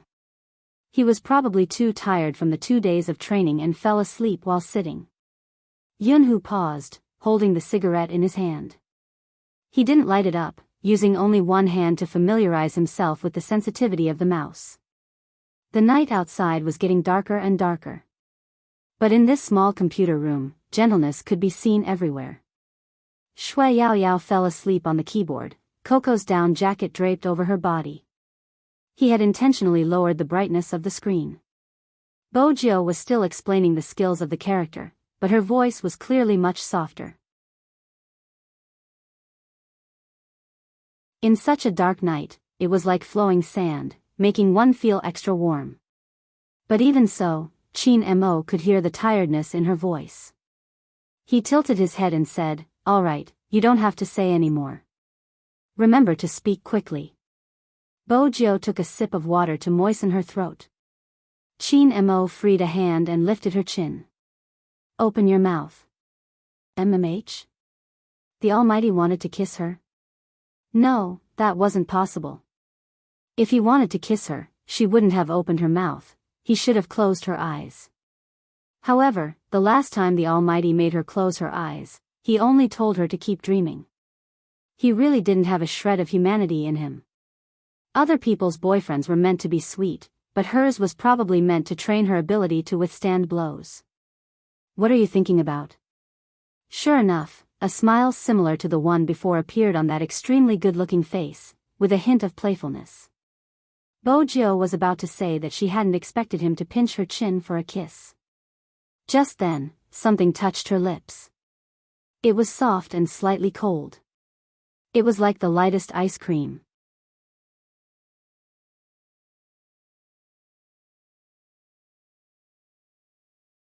Chapter 13:27. Bo Jiu's fingers paused. She tilted her head and saw his face. His lashes were long and narrow. Because of his actions, it hit her face. It was so good-looking that it didn't seem real. The kiss didn't last long.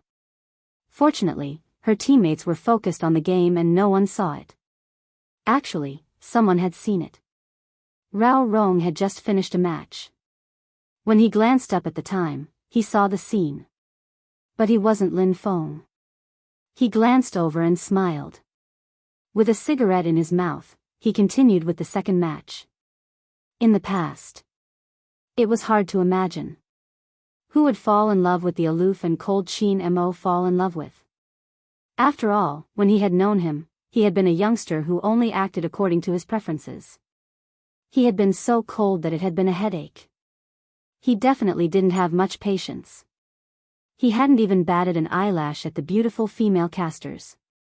Regardless of how seductive they were, even if they were to stand naked in front of him, he would always have a mocking smile on his face. From the looks of it, when it came to love, he had to be gentle. Rao Rong clicked lightly, entering the next match. Bo Jiu listened to the tapping of the keyboard. She glanced down at the wet lips after he had kissed her. Her heart started to race. But the Almighty was indeed the Almighty. When he didn't speak, he was as beautiful as a fairy. The moment he opened his mouth, he would reveal his true self. Just as you said, the kiss is over. Open your mouth and let me take a look. What am I looking at? Bo Jiu did as she was told. Judging from the Almighty's expression, if she didn't listen, he would throw her out of the window. Chin Mo looked at himself. When he saw the redness in the middle of her throat, his deep eyes narrowed slightly. As expected. Brother Mo? Bo Jiu arched a brow. She didn't understand what he was looking at. He walked out and asked for a peppermint candy from someone. He stuffed it into her mouth and said in a lazy tone, "Say one more word and I'll quit the game." That was when Bo Jiu realized that he was feeling heartache for her throat. She couldn't help but smile, but she couldn't make it too obvious. Otherwise, the Almighty would say that he was proud again. She sat there for a while before moving again. She leaned over and kissed his ear. Brother Mo, thank you. The candy is delicious. Chin Mo's hands paused. He forgot to deal damage and was killed by the tyrant. When he pulled himself out of that guy's aura, there was already a line of dots on the screen. Is my assassin sleepwalking? He was killed by the tyrant? An assassin can't even kill a monster. I feel like I'm going to lose again. Alright, my mentality has collapsed. How am I supposed to fight like this? Bo Jiu, who hadn't entered the game, turned to take a look. However, Chin Mo raised his hand, blocking her from reaching over. His tone was casual. Get me a glass of water. Isn't there one here? Bo Jiu pointed to the glass of water beside him. The number 1 jungler, who had been killed by the tyrant, replied expressionlessly, "It's cold, I want a cup of hot tea to wake me up." Alright, I'll go look for Grandfather Butler. After reviving in the spring, Chin Mo darted into the jungle once more. This time, he didn't just kill the tyrant, he had also taken away the ADC. In an instant, the situation in the game changed. His teammates who had won without doing anything were a little confused. Since his jungler was so good, why had he been killed by the tyrant? It wasn't just his teammates, even the opponents were asking the same question. Chin Mo moved his fingers, replying, lagged internet connection. That was why gamers had the same routine. Regardless of the situation, there would always be a perpetual excuse, lagged internet connection. But only Chin Mo knew what had happened in that instant. How could he be affected by a prey to such an extent? Chin Mo lowered his gaze, not saying a word. Next, he didn't give her a chance to speak. When he saw that she was about to explain, he stuffed a piece of candy over. Looking at the man's wavering eyes, Yi Zichen felt a chill run down his spine. Chin Mo sneered, she obviously wanted him to feed her the candy personally. It wasn't easy to get tired when they accompanied each other. But in the wee hours of the morning, his shoulders couldn't take it. The weather outside was getting cold. Bo Jiu glanced up, turning to Yin Wuyao. There's a room, shall we get everyone to sleep in? Let's sleep here. Yin Wuyao flicked the ash off his cigarette. Sitting in front of the computer gives me a higher chance of winning. Everyone probably feels the same way, me too. With that, Yin Wuyao leaned back. It's good, I feel at ease. Bo Jiu understood the feeling he was referring to, her lips curving into a slight smile. Yin Wuyao spoke again, little captain. MMH? Bo Jiu arched a brow. Yin Wuyao knew that everyone was asleep. Those who weren't asleep couldn't hear their conversation. Continue playing, if you really can't take it, just wear female clothes, it's nothing. You can just change back. I promised I promised my mom that I wouldn't play anymore. Bo Jiu tilted her head. Besides, Rao Rong is here, even without me, as long as the Almighty recovers, Supreme Alliance will still be able to clinch the championship. I've seen the comments online, it doesn't affect me in that aspect, but I don't want people to talk about my gender when you are trying so hard to win. That wouldn't be fair to those who are serious about the competition. Most importantly, I don't want any black marks on his almighty record. Uncle Ian, do you know? That person should stand on the altar, clean and innocent. He shouldn't be like this, where a small streamer could diss him. The moment someone appeared, they would say that he couldn't play anymore because of someone else. He would be treated as the most dangerous person there. All of this. He shouldn't have experienced it. He should have been held in her hands. Regardless of when. With that, she glanced out of the window, the lights of the entire city reflected in her eyes. No one knew. How did success come about? Perhaps, no one would care. When this group of people was tired, they would just lie down on the keyboard and close their eyes to sleep. What was the reason?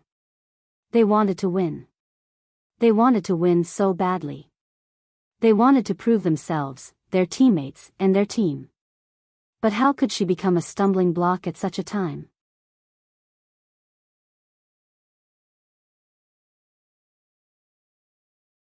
Chapter 13:28. Night fell. Some people were working hard. Some people didn't understand. In the small computer room, everyone was thinking about fighting for a glimmer of hope. A piece of news appeared on a forum. The title was very eye-catching. Can this Almighty still represent China in the competition after losing his memory? Memory loss? When the netizens saw this word, they naturally clicked on it subconsciously. Then they saw the description above. The #1 jungler in the entire server, the most valuable MVP player. There are too many fans who label this Almighty. As someone who likes him, I have to admit that up until now, no one has been able to surpass him in terms of operational awareness. But now that he has lost his memory, everyone has seen the previous competition. There were 5 players and he actually lost 1 life to a streamer. At first, I didn't believe such a thing would happen to him. But when I saw the video, I knew that it wasn't his operation. Under normal circumstances, he wouldn't have achieved such a result. Some fans, don't be in a hurry to talk about his hand injury. His hand injury isn't something that happened in a day or two. Everyone has seen it for themselves. Even during the National League, when he faced the national champion Xiangnan, he didn't lose any of his drive. But look at his operation in this match. It's obvious that he has forgotten his previous awareness. Can he still represent our country in the competition? I know that no one is willing to see this team fall apart, but to be honest, he is really old. Now that he has lost his memory, why can't we, as his fans, think about it from a rational point of view? Is it still suitable for him to play in this match? I believe the National Organizing Committee has an answer in their hearts. After all, this concerns the reputation of our country. This post was too provocative. Whether it was the timing of the post or the topic it was leading to, it caught people off guard. Although he didn't point out who this Almighty was, from the description, people could already guess the name. Chinamo. The Almighty in their hearts. In just an instant, the internet exploded. Every fan was burning with anxiety. Their Almighty actually lost his memory. Was that possible? Many people were replying to the post, asking, "Where did you get the news? How could my Almighty Qin lose his memory?" In less than 10 minutes, the post became a hot topic. Too many people joined in, regardless of whether they were fans of esports or had never watched an esports competition before. The scene became out of control. The only thing that could be salvaged was that Feng Yi noticed the post immediately. After all, he was living and eating in the company to keep an eye on the PR side. It was just that he had thought too much about what would happen. She never expected that young Master Qin's amnesia would be exposed. Because only the internal members of their team knew about this news. Moreover, he had just told Lin Feng about this news. Under normal circumstances, a person like Feng Yi, who worked hard in the business world, would first suspect Lin Feng. After all, that fellow was indeed a chatterbox. But he knew about the members of Supreme Alliance. Those people might be very talkative. However, he would always think from the other party's point of view.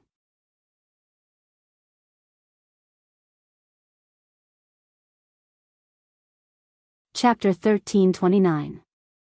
Moreover, it was a waste of time to think about who had leaked the secret. What he needed to do now was to salvage the situation. Feng Yi clicked on the mouse, reading the post 3 times. From the moment it was released until now, it had been problematic at every point. Firstly, it was the timing that the person had chosen. It was published in the wee hours. At this time, most of the people online were netizens. The company was basically in a state of rest. If he hadn't been mentally prepared, he wouldn't have seen this post. Secondly, if it had only been about young Master Qin's amnesia, it would have caused an uproar. But without the guidance at the back, he had other ways to deal with it.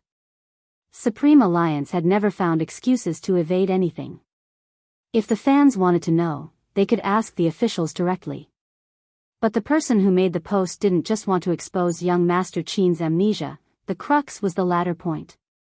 It involved the country's reputation, which would definitely make people feel that this matter had to be resolved. This wasn't a post made by a fan. A fan wouldn't do such a thing. Feng Yi frowned. He didn't expect the committee to not care about this matter. Even if they hadn't cared in the past, with the influence of the internet, the committee would have their own considerations. Feng Yi stood up. His first reaction was to use all his connections.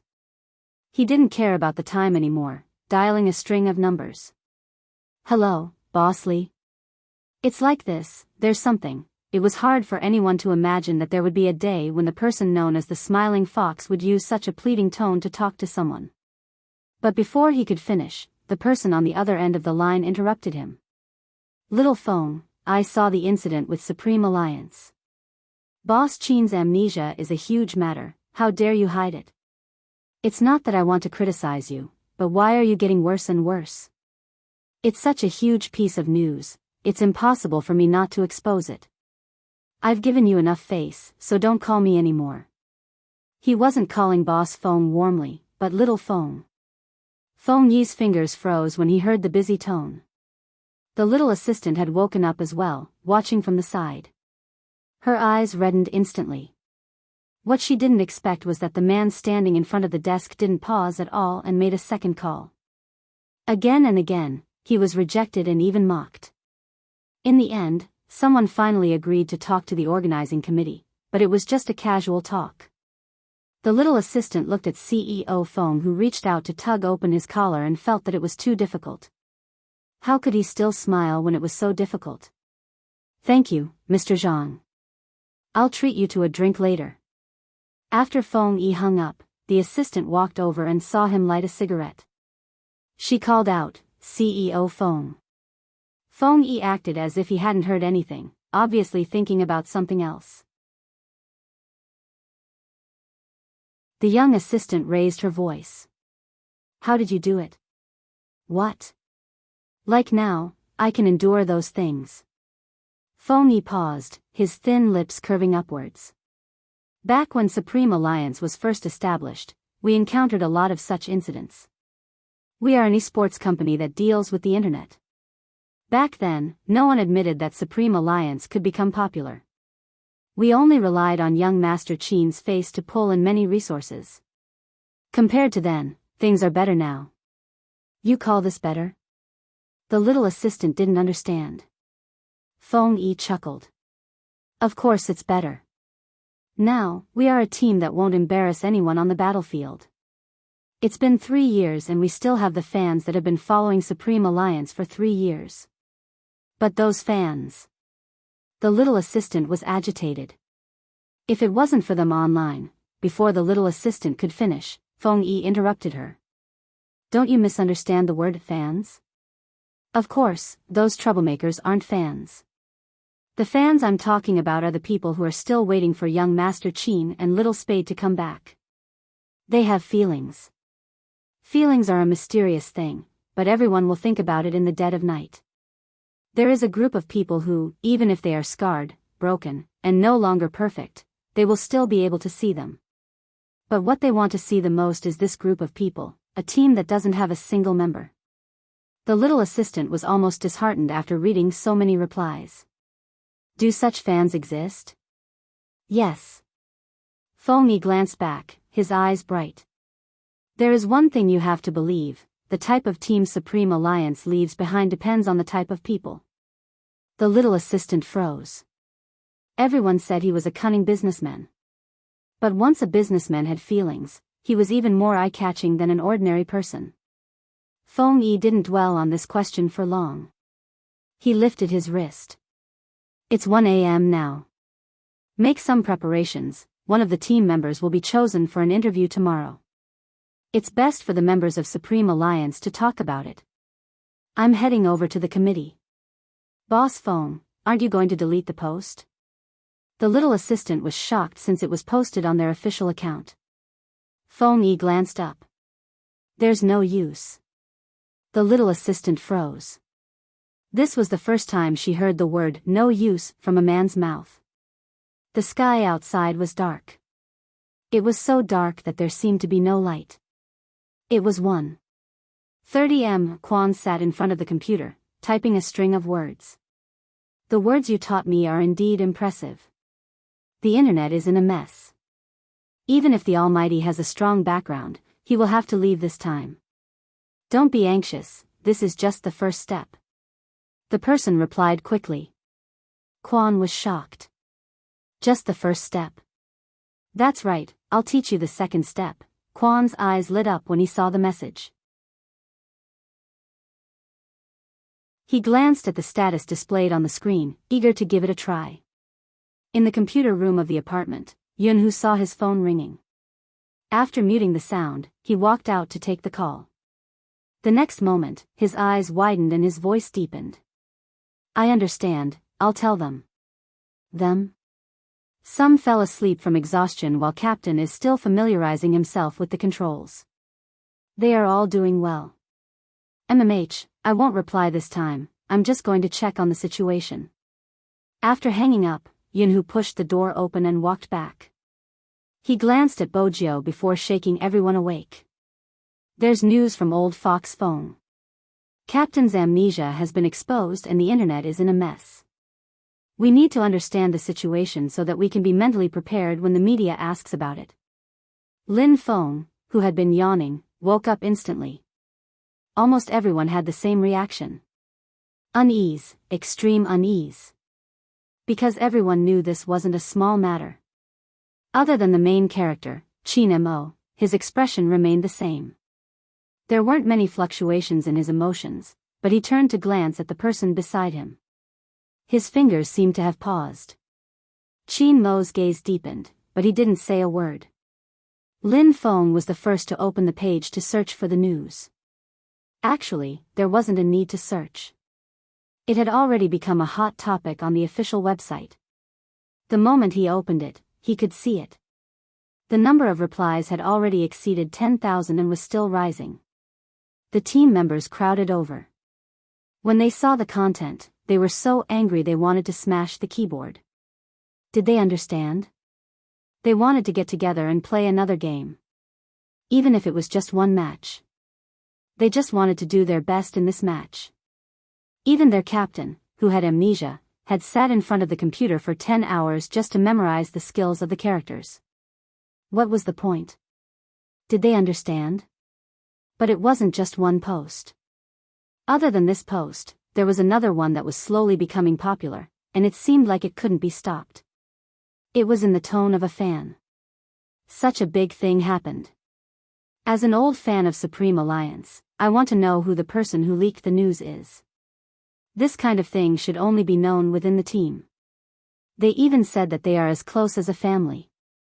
Ever since Spadesy joined, there hasn't been any peace. Who was the first to know about this and say it out loud? I think we should look for it.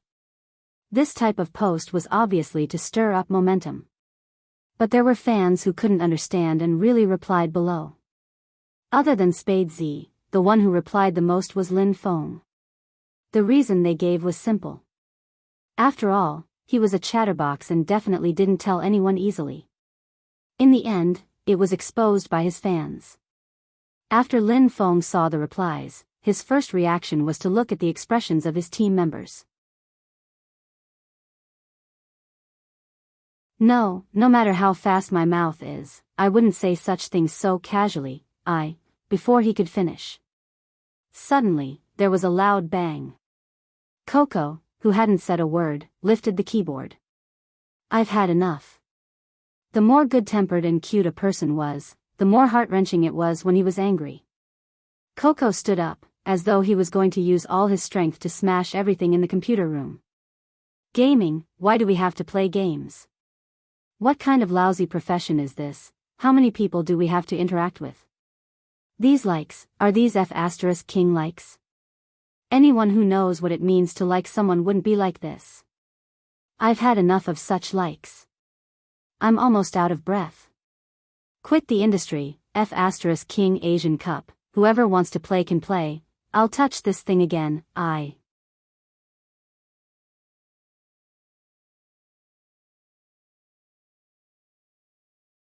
Chapter 1330.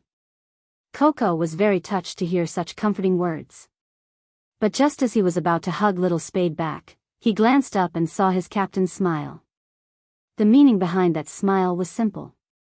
If you dare to hug me back, I'll break your paws. Coco was shocked.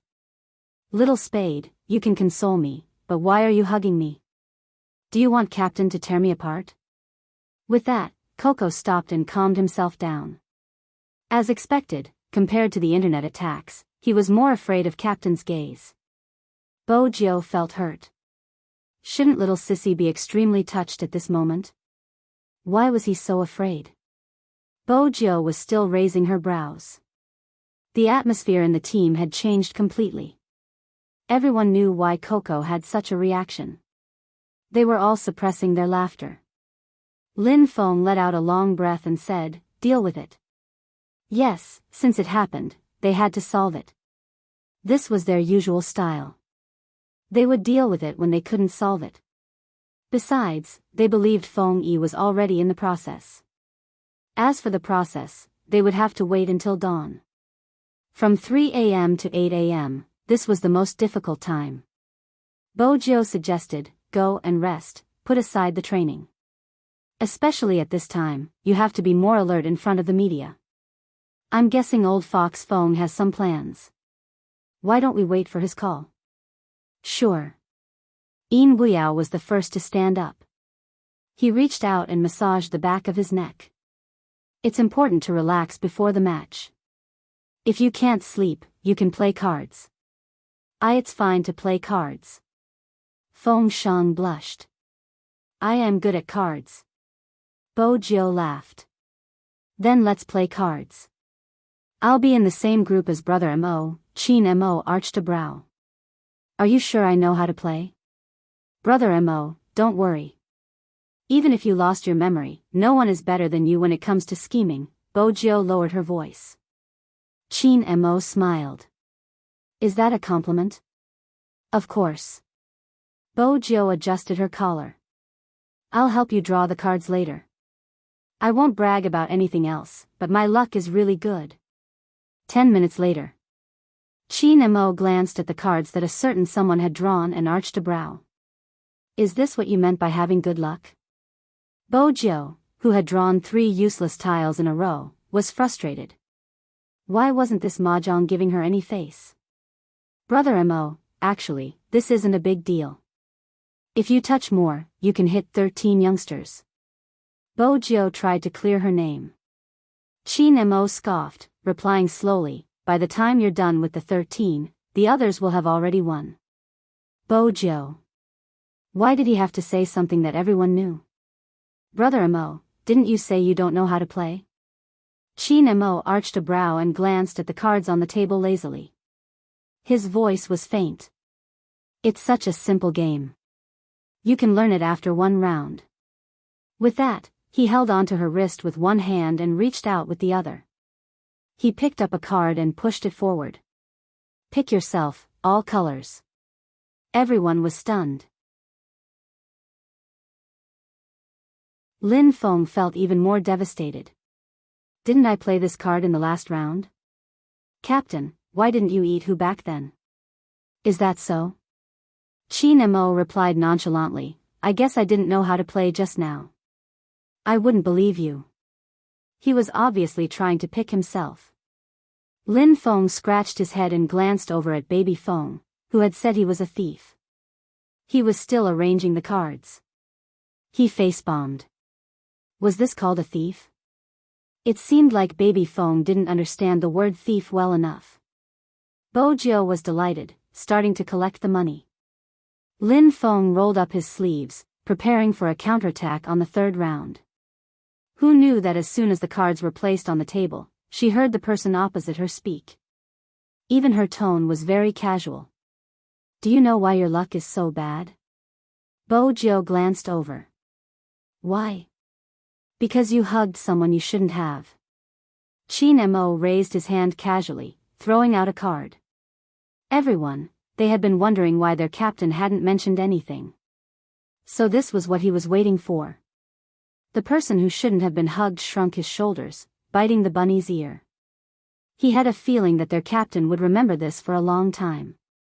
As expected. This was the third time Coco had been intercepted by his previous boss, Chin Mo. He started to realize that his captain wasn't trying to win money, he was trying to attack him. Anyone who played mahjong would understand. That kind of joy when you were about to push your cards and announce your victory. But suddenly, someone was in front of you. You would feel like your entire life was gloomy. And it wasn't just the first time, it was the third time. 3 times. Coco was starting to miss the good things about his fans. Compared to his little plushies, the captain was simply not human. Oh. His teammates who were playing mahjong at the same table had to hold back their laughter. The atmosphere was exceptionally harmonious. Yin Weiyao was right. It was right to relax before a big competition. At least compared to before, the layer of alienation on the surface was gone. Chin Mo won just like that. Some people even felt that their captain had never lost his memory. In that instant, he seemed to have calmed down. Even though there were too many people in this world who didn't understand and cursed. But there was one person. Ever since he created Supreme Alliance, he had never given up. He understood your passion even though he never said it. He became the support of the entire team. Even now, those people were shouting for him to leave. We all said that you would get what you give. In reality, this was wrong. Giving didn't mean you would get anything. It meant that you didn't let down what you fought for. The game started again. It was as though all emotions were swept away. Grandfather Butler even prepared beer. Everyone took a sip, flipped a peanut in their mouth, and continued to play mahjong, enjoying themselves. Bojo looked at this scene and found an excuse to go to the washroom. Grandfather Butler didn't say anything. After he followed her out, he said, "The laptop is ready, it's in your bedroom." Since she planned to hack into the network, she wouldn't let anyone see. Bojo turned her body, moving the USB flash drive and pressing both hands on the pure black keyboard. The crackling sound was so fast that no one could tell what she was doing. The only thing that could be seen was a letter flashing on the screen. Z, then came the code. 2 posts. As expected, it was the same IP. Bojo looked at the results and was even more certain of her guess. She continued to search for the IP address. Final destination, Jiang City, Xinghong Apartment, Unit 8, Building 6, 603. Bojo followed the IP address and found the location, directly hacking into the opponent's computer. At this moment, Quan didn't know. He had just ordered takeout and was planning to eat while watching the show. Now, the internet was fighting. No matter how united a team was, the fans might not necessarily like everyone in the team, so they could only fight. Who cares about the overall situation? Quan laughed and planned to post another post. But for some reason, he couldn't operate it. It wasn't a problem with the account. Maybe the account could be banned. But he had many other accounts. Why couldn't he operate the others? Not only couldn't he operate it, but he couldn't even log in. It kept showing that it was a page error. What the hell is going on? Quan only noticed the obvious abnormality but didn't know when the camera function of the computer was turned on. It automatically entered his live broadcast room. And in that room, there was only one message. It was the chat record between him and a stranger. This chat record appeared on the internet in the form of a screenshot. Everyone was stunned. They were obviously looking for trouble with the Supreme Alliance. And it was premeditated. They even dared to sow discord. some of the fans finally calmed down. They thought about it. At such a time, they still came to the official site to cause trouble. This was obviously helping the black belt. After some people realized this, they froze and broke out in cold sweat. Some people still couldn't figure it out, but fortunately, the truth was out.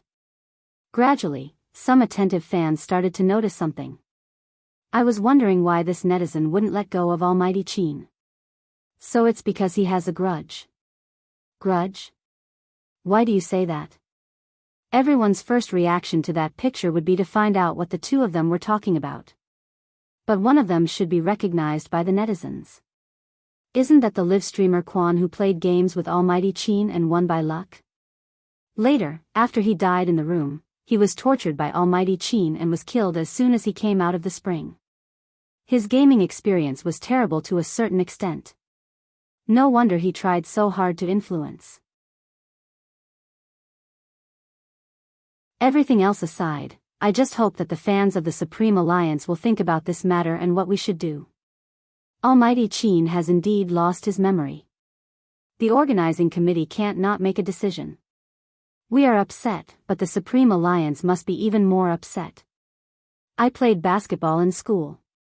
Although it's different from esports, but in any competitive event, how can they play without the support of the entire team? I can even understand how much psychological pressure they are under at this time. Do you think Almighty Chin still has a chance to participate? Just thinking about this makes me very upset. But no matter what, I will go to the venue and buy tickets because I understand that waiting for them is the only way to support them. The person who posted this never thought that there would be a day when his post would gain so many fans. Feng Yi was right about one thing. There were people like that. But people like that also needed to be driven. People kept coming out and changing things bit by bit. Although it couldn't suppress Quan's post for the time being. But a single spark could start a prairie fire. And Quan, who did these things, only realized that his actions had been exposed half an hour later. He wanted to explain in a panic but realized that his live broadcast room had long been turned on. The number of people watching online was unprecedentedly high and directly saw his expression. At that moment, he knew that he was finished. Perhaps in their circle, the bottom line was very low. But there was one thing that people hated to play tricks. This was something that all the netizens wouldn't forgive. Moreover, he used tricks to frame a professional team that was about to win glory for the country. No one would forgive him. From stealing Chin Mo's move to not admitting to it to this intentional action. This was simply challenging the most basic bottom line of a person. In an instant, the public opinion on the internet changed. Quan was scolded to the point that he didn't dare to do a live broadcast. At first, he complained that he was wronged and said that he was confused. He only did it when others said that. Now that he thought about it, he was simply being used. Would Bojo fall for this? This was the biggest joke in the world. The main culprit was someone else. But an accomplice was also a type of murderer. How could he say that he wasn't guilty when it was already carried out? She wasn't the Almighty and wouldn't consider so much. But there was one point. Everyone in the family was gaming properly and preparing for the competition. You came up with one plan after another and still say that you were wronged? Do you understand this saying? The one who started it first was cheap. After dealing with Quan, she didn't turn off her computer. Instead, she continued to dig, intending to dig out the culprit. But because of this, Bojo had prepared herself. Fan Jia was already prepared. After briefing Quan, she went offline early. She used a computer from a small internet cafe in an alley, so it was easy to clean up the traces. Bojo found the place but was aware that the computer had been turned off. Before it was turned off, it had been processed in detail. There was only one person who had such conditions, liked to use such methods, and was still haunting, Fan Jia. Bojo glanced at the screen. She curled her fingers and knocked on the table. In the golden triangle, she had placed all her attention on the Almighty, including how to get rid of his mistrust and murderous intent and how to stick to him. But she hadn't paid attention to the situation over there. After all, Kawang was already dead. The organization had been disbanded and many of its members had been sent to China. Even the poppies had been burned, leaving nothing behind. It was to prevent the darkness from rising again. Fan Jia hadn't been caught. Bo Jiu frowned slightly. What followed was a vague sense of unease. She wasn't sure what she was feeling uneasy about. She stood up and was about to light a cigarette. But before she could reach for it, someone pushed open the door and walked in. My sugar daddy is really something. Of all things, why did you learn to smoke? There wasn't a hint of anger in that cold voice. It was so familiar that Bo Jiu paused. She finally knew what she was feeling uneasy about. In fact, in this world, other than her little Princess Qin, what else could make her feel uneasy? What's wrong? Qin Mo hadn't thought much of his words, but when he saw Bo Jiu's face, his fingers stilled. Is this guy unhappy? His words were usually more vicious, but he had never seen such an expression on her face. What was going on? That was Qin Mo's first reaction. He didn't even have time to think about it. Bo Jiu could hear the concern in his voice. She smiled. Nothing, I just suddenly craved candy and couldn't find it. That's why I wanted to smoke. Qin Mo glanced at her, his voice calm. Come over.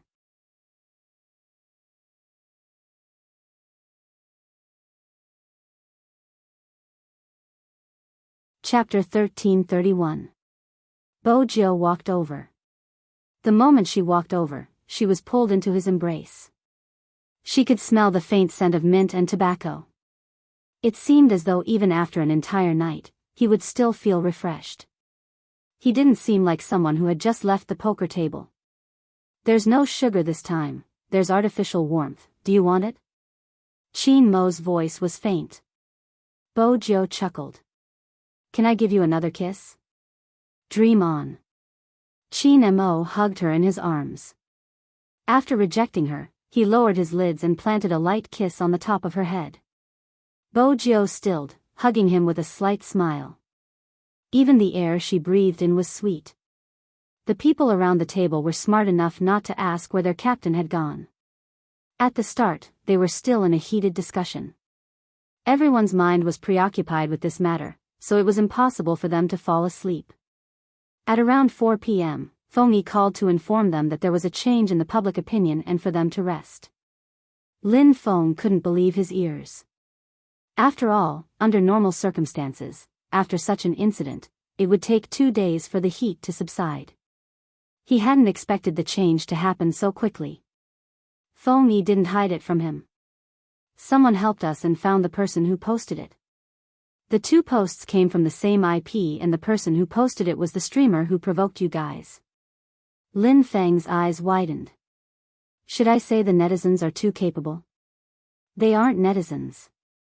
Rao Rong, who was standing at the side, suddenly spoke up, glancing upstairs with an enigmatic smile. It might be a hacker who fought for justice. Feng Yi chuckled. Probably. With the change in the public opinion, everyone felt relieved. Feng Shang stuttered as he asked his brother, then, will Captain be able to participate in the competition? I don't know yet, it depends on the committee's decision. Feng Yi was logical. This was related to his identity as a businessman. Some of the influence could be eliminated, but he wasn't sure what the committee would decide. The only thing he was sure of was that no news was the best news. The committee was also considering. The meeting was scheduled for the next day. Supreme Alliance still had a chance. Feng Yi rubbed his temples, continuing, oh right, is Yao Yao still there?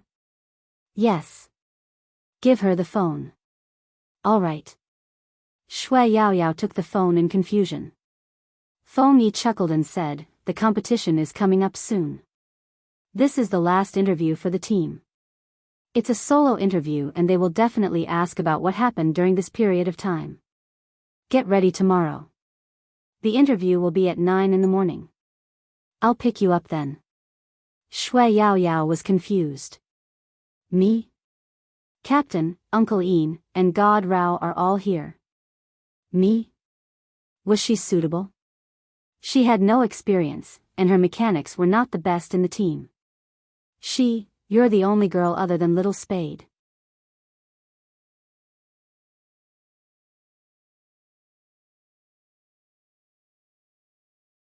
Bojo.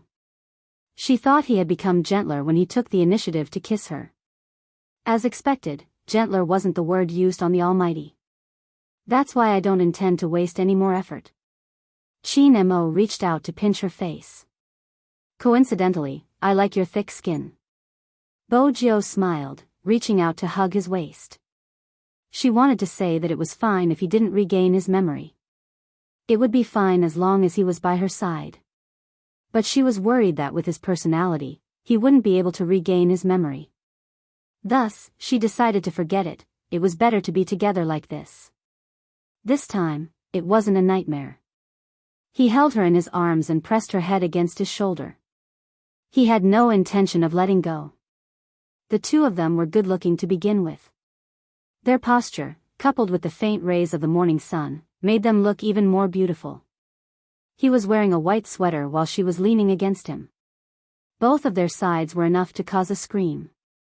But it seemed as though they belonged only to each other. The next day, the sun was just right. Chin Mo's participation was still up in the air. The outcome wasn't something anyone could control. But Feng Yi still wanted to give it a try. No one knew he hadn't slept the entire night. Except for the shadow following behind him. If it had been any other time, Feng Yi might have noticed the shadow. But right now, all he could think of was how to tell the truth about Chin Mo to the committee and the fans who no longer believed in him. He wanted to tell them that even if he had lost his memory, his instincts were still there. He was an important pillar of support for the team. Hence, Feng Yi spent 3 hours to compile a detailed introduction. There wasn't any sensational content, just Chin Mo's statistics for the day. After he was done, he started contacting the media. There wasn't any time to rest. Until he drove to Little Spade's apartment to fetch Shui Yao Yao. That was when Fan Jia knew her chance had come. That's right, she had been keeping an eye on Feng Yi's movements since yesterday. She wanted to find out where he was. She had already analyzed it. The afternoon she had alighted, all the members of Supreme Alliance had left the club. But she didn't know where they had gone. The Asian Cup was around the corner. It wasn't possible for them to have fun at this time. Or to move out as a group. Unless they were meeting someone important. That could only be Chin Mo. It was a pity she had missed the first chance to follow him. Ever since she had missed the previous chance, she had been keeping an eye on Feng Yi. But this person was really too smart. He was so smart that she had almost been discovered twice.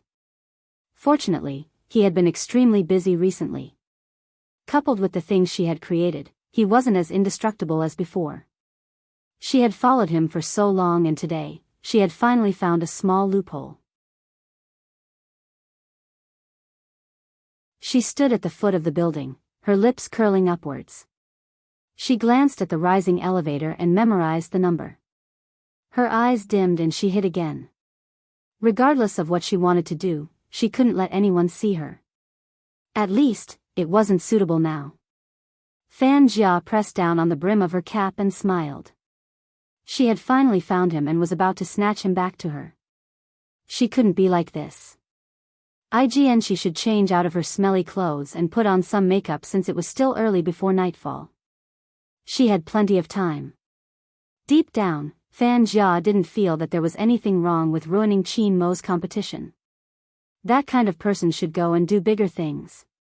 Whatever she did, it was because she liked him. He wouldn't blame her. But Fan Jia had never thought about it. How could she talk about liking someone after ruining their most important thing? Upstairs, Feng Yi saw the few people still rubbing their eyes. He smiled. Why are you all up so early? I just slept. With that, Rao Rong added, afraid that he would be burdened. We played until 4 a.m., the two people on the second floor probably can't be woken up. Lin Feng even kicked his pillow on the floor. Feng Yi glanced up at the clock. The results will be out in the afternoon. I'm going to fetch Yao Yao for an interview. Rao Rong opened his mouth, wanting to say something. In the end, he only smiled. Good luck. Feng Yi hooked his jacket with one hand. I will. Just from the fact that Feng Yi had specially come to fetch her. It was obvious how important this interview was. Everyone seemed to be aware of it. Supreme Alliance had really been pushed to the lowest point. There were voices of support and opposition online. But at this moment, the more support there was, the greater the chances of them winning. The committee would make a decision in the afternoon. Feng Yi used his many years of connections to exchange for a promise that he wouldn't use them to stir up trouble. He would only let them say what they wanted to say on the last day before the competition. It was too difficult. The longer they stayed in the industry, the more they understood what it meant. Today, Shui Yao Yao was different. She usually didn't wear makeup, and she even cut her hair, leaving it down to her shoulders. She was wearing the team uniform that Bo Jiao had given her the other day. On it, she had written the words, Your Highness Jiao, and the bright support symbol. It was as if she wanted to tell everyone about it. Supreme Alliance hadn't fallen. Feng Yi paused slightly when he saw Shui Yao Yao. Then he reached out and caressed her head. Good girl. The clock pointed at 8 a.m. The well-mannered grandfather butler didn't ask them to stay for breakfast because he knew they had more important things to do. 9:30 am. The interview room of a certain platform was ready. After Shui Yao Yao sat down, the host said, I saw your solo match, it was amazing. Thank you. Shui Yao Yao knew the host would be polite. The interviewer smiled. Can you tell us how you got to where you are now? Your growth has surprised many people. Firstly, it's because I like it, and secondly, it's because my teammates are here. Shui Yao Yao still couldn't let it go. They helped me a lot. The interviewer changed the topic, landing on the most controversial topic of the day. Recently, Supreme Alliance has attracted a lot of attention online. But this time, it's different. The previous time, it was about your vice captain, Spade Z. This time, it's your captain, Qin Mo. Are you feeling complicated?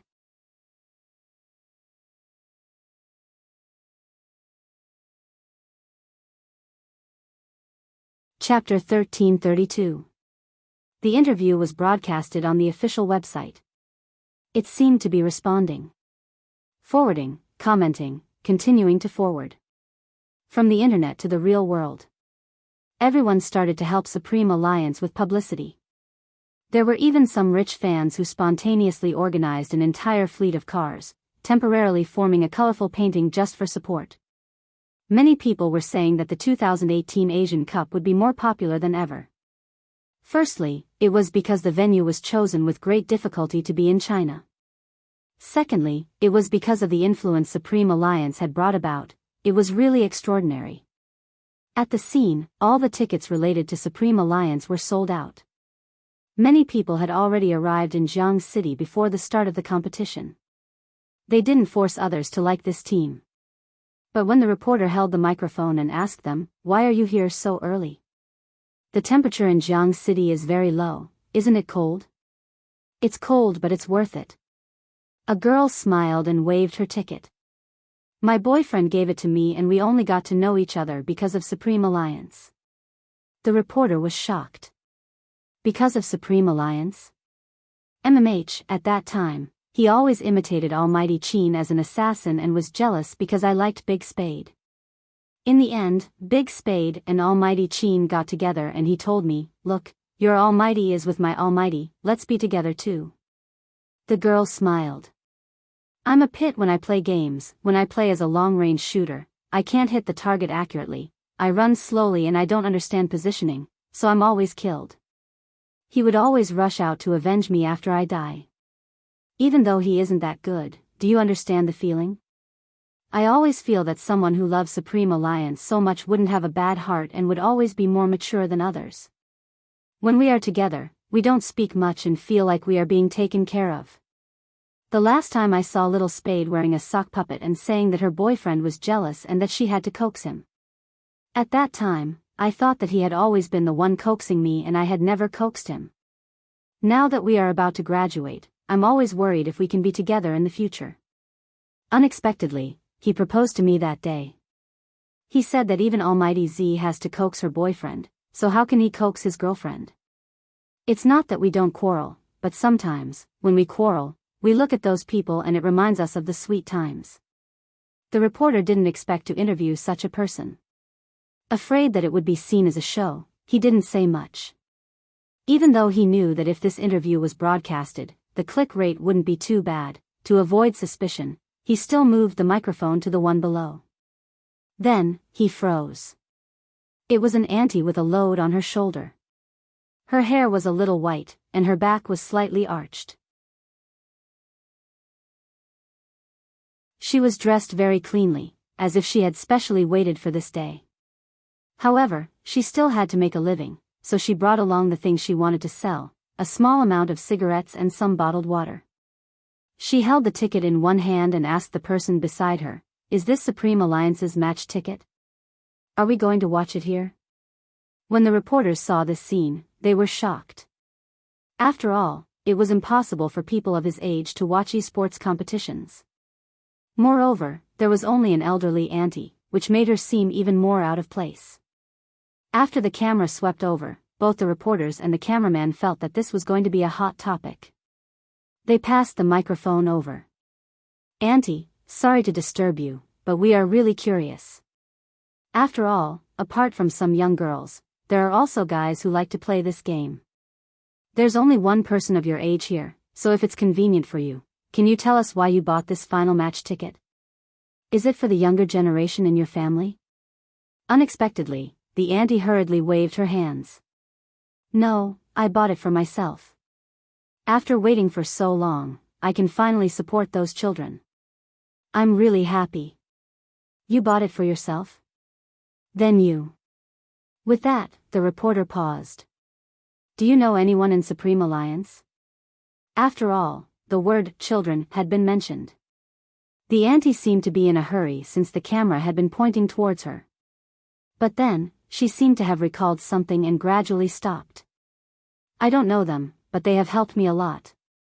I am grateful to them for providing me with a lawyer when I seek redress for my daughter's grievances." With that, she paused. "Host, can I use your platform to say a few words to them?" The reporter's fingers paused. "Go ahead." But he wasn't sure if Supreme Alliance would see it. "I've watched your competition on the big screen. I'm old and don't understand competitions, but when I see you win, I feel especially happy. This is even better. Auntie has earned quite a bit of money from selling things, so I can go in and watch your competition." The reporter didn't know how to continue this sentence. Every single one of them seemed to be touched by their own words. He knew very well. Why were they standing here? Buying tickets with smiles on their faces. They wouldn't force you to like the team they supported. Instead, when you asked, they would speak with assurance or smile shyly. Regardless of the expression, they had never left this place. They seemed to be saying it with all their might. "You might think that we are just fireflies, but together, we are a torch. A torch that protects the team." "Are we still interviewing?" the cameraman asked.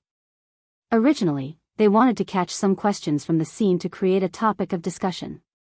But it was obvious that this time, they were destined to return empty-handed. The reporter had played games before, but that was a long time ago. Back then, there wasn't even a Supreme Alliance. They didn't really like it, but the games that seemed to appear in their lives. King of Fighters, Super Mario, Dance Group, Crossing the Line of Fire, Warcraft, Jade Dynasty, and now, Hero. These were all familiar names that seemed to remind them of that period of time, what they were like, what kind of friends they had by their side, and what they were closer than lovers. They would talk about everything, even going to the toilet together, having little secrets between girls. They would climb walls together, learn to smoke, and be worried that their parents would see them, turning on the electric fan and blowing continuously. In the end, if they didn't blow clean, they would fight, using the excuse that it was a battle between men. In reality, they hadn't even grown their hair back then.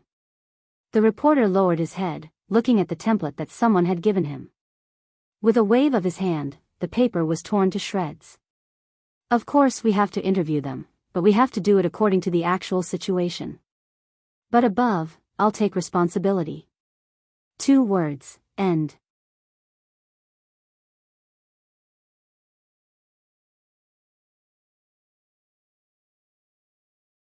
Chapter 1333. Fan Jia tightened her grip when she saw the report. This was the first time she felt like she couldn't control the situation. She had assumed that even with Z around, she wouldn't be able to control the hearts of others. After all, she knew better than them how they thought. She hadn't expected someone to step forward. Fan Jia's eyes dimmed, but there was nothing she could do. She had wanted to approach them from the perspective of a fan and then poach them. Who would have thought that in the end, she would only be able to pry away a few scattered people? They weren't going to be of any use. After all, Feng Yi wasn't a pushover, he would definitely control the public relations. Fan Jia realized that her plan might fail and started to panic. At this moment, Bo Jiu made her move. When it was time to contact young Master Tang, she wouldn't hold back. Of course, she couldn't make such a call in front of others. She found an excuse to enter the washroom. After closing the door, the call went through. She didn't say anything unnecessary, just one sentence. Fan Jia is in Jiang City. She was last seen in the old alley of the Great Wall Street. There are many inns and internet cafes there, but similarly, there are many surveillance cameras. The person on the other end laughed. Are you only going to tell me Fan Jia's location? Aren't you going to tell me your location? Or rather, where are you hiding Qin Mo? It isn't difficult for us to find him since you have to participate in the competition. That's true. Why don't you let young Master Tang handle the matter and allow the Almighty to participate in the competition? You can capture him. What do you think? Bo Jiu arched a brow, her fingers tapping on the phone as though she was negotiating. Z, do you think I don't know what you are up to? Didn't you already know that we wouldn't capture him in public? That's why you brought him to Jiang City. It is indeed troublesome to capture Qin Mo since we have to think of an excuse. But no matter what, it won't be able to convince the masses. When young Master Tang said these words, he tugged on his tie. The latter part was what I said during the meeting. It's always difficult to persuade those people. Bo Jiu replied calmly, young Master Tang, you are being humble. This level of deception should be a piece of cake for you. The person on the other end of the line didn't reply. Instead, he changed his tone and said slowly, as long as you can ensure that Qin Mo doesn't do anything, we won't do anything. If he shows any signs, you have to be prepared. My boyfriend is busy dating me every day. He doesn't have time to do anything else. Bo Jiu replied casually, but she was well aware of the situation. If you guys can't catch him, I don't mind doing it myself. You want to commit a crime? Z, this is China, not the Fifth Avenue. Are you here to capture or kill? Focus on your competition. We'll take care of everything else. Being obedient isn't for your own good, it's for your family's good. You should understand what I'm saying. Of course Bo Jiu understood. That was why she hadn't launched a large-scale attack to track Fan Jia down. During the probation period, whatever she did would be blamed on the Almighty, so she couldn't do it. If everything goes according to plan, we should be able to find him tonight. These were young Master Tang's last words. This person always did what he said. Since he said it was night, it wouldn't be past midnight. Bo Jiu relaxed. The moment she hung up, she received another call. It was Feng Yi. Bo Jiu pressed the answer button. A voice came from the other side. It seemed to be somewhere else, and the background noise was a little noisy. Tell those bastards not to worry. With just a few words, Bo Jiu smiled. The committee has agreed? Even though he was tired, he wanted to share his joy with someone. But the committee still needs to see how good he is. If he's still top-notch, the name list will remain the same. Bo Jiu arched a brow. What do you think? It's too late for a match, isn't it? I sent the footage of your training yesterday to the committee. They're looking for someone to analyze it. Feng Yi paused. Let's wait a little longer, the results will be out soon. A chance is better than no chance at all. All right. Bo Jiu's eyes lit up. Feng Yi was right, there was still a chance, at this moment. Within the committee, a person led the three almighties from Xiangnan into the room. The person at the front was Xiangnan's captain, Xiao Jing. Goddess Luo stood on the left while Zhao Sanpang stood on the right. Honestly, it was such a sensitive time for the committee to invite him. Zhao Sanpang was still a little apprehensive. The person sitting in the middle of the meeting smiled. Sit, don't stand. I called you here because we need you to complete a task with us. Task? Zhao Sanpang turned his head to look at his captain with a dumbfounded face. There wasn't a single ripple in his emotions. With such a comparison, he felt that he was making a fuss out of nothing. Zhao Sanpang told himself to calm down, otherwise, it would damage his divinity. But before he could adjust his sitting posture, a video appeared on the big screen. They had been hearing about the ID in the video frequently. After all, a certain someone was flaunting their love. It was infuriating. Qin Mo is currently using this account. As he spoke, his gaze landed on their faces. I believe all of you have heard about the exposure on the internet.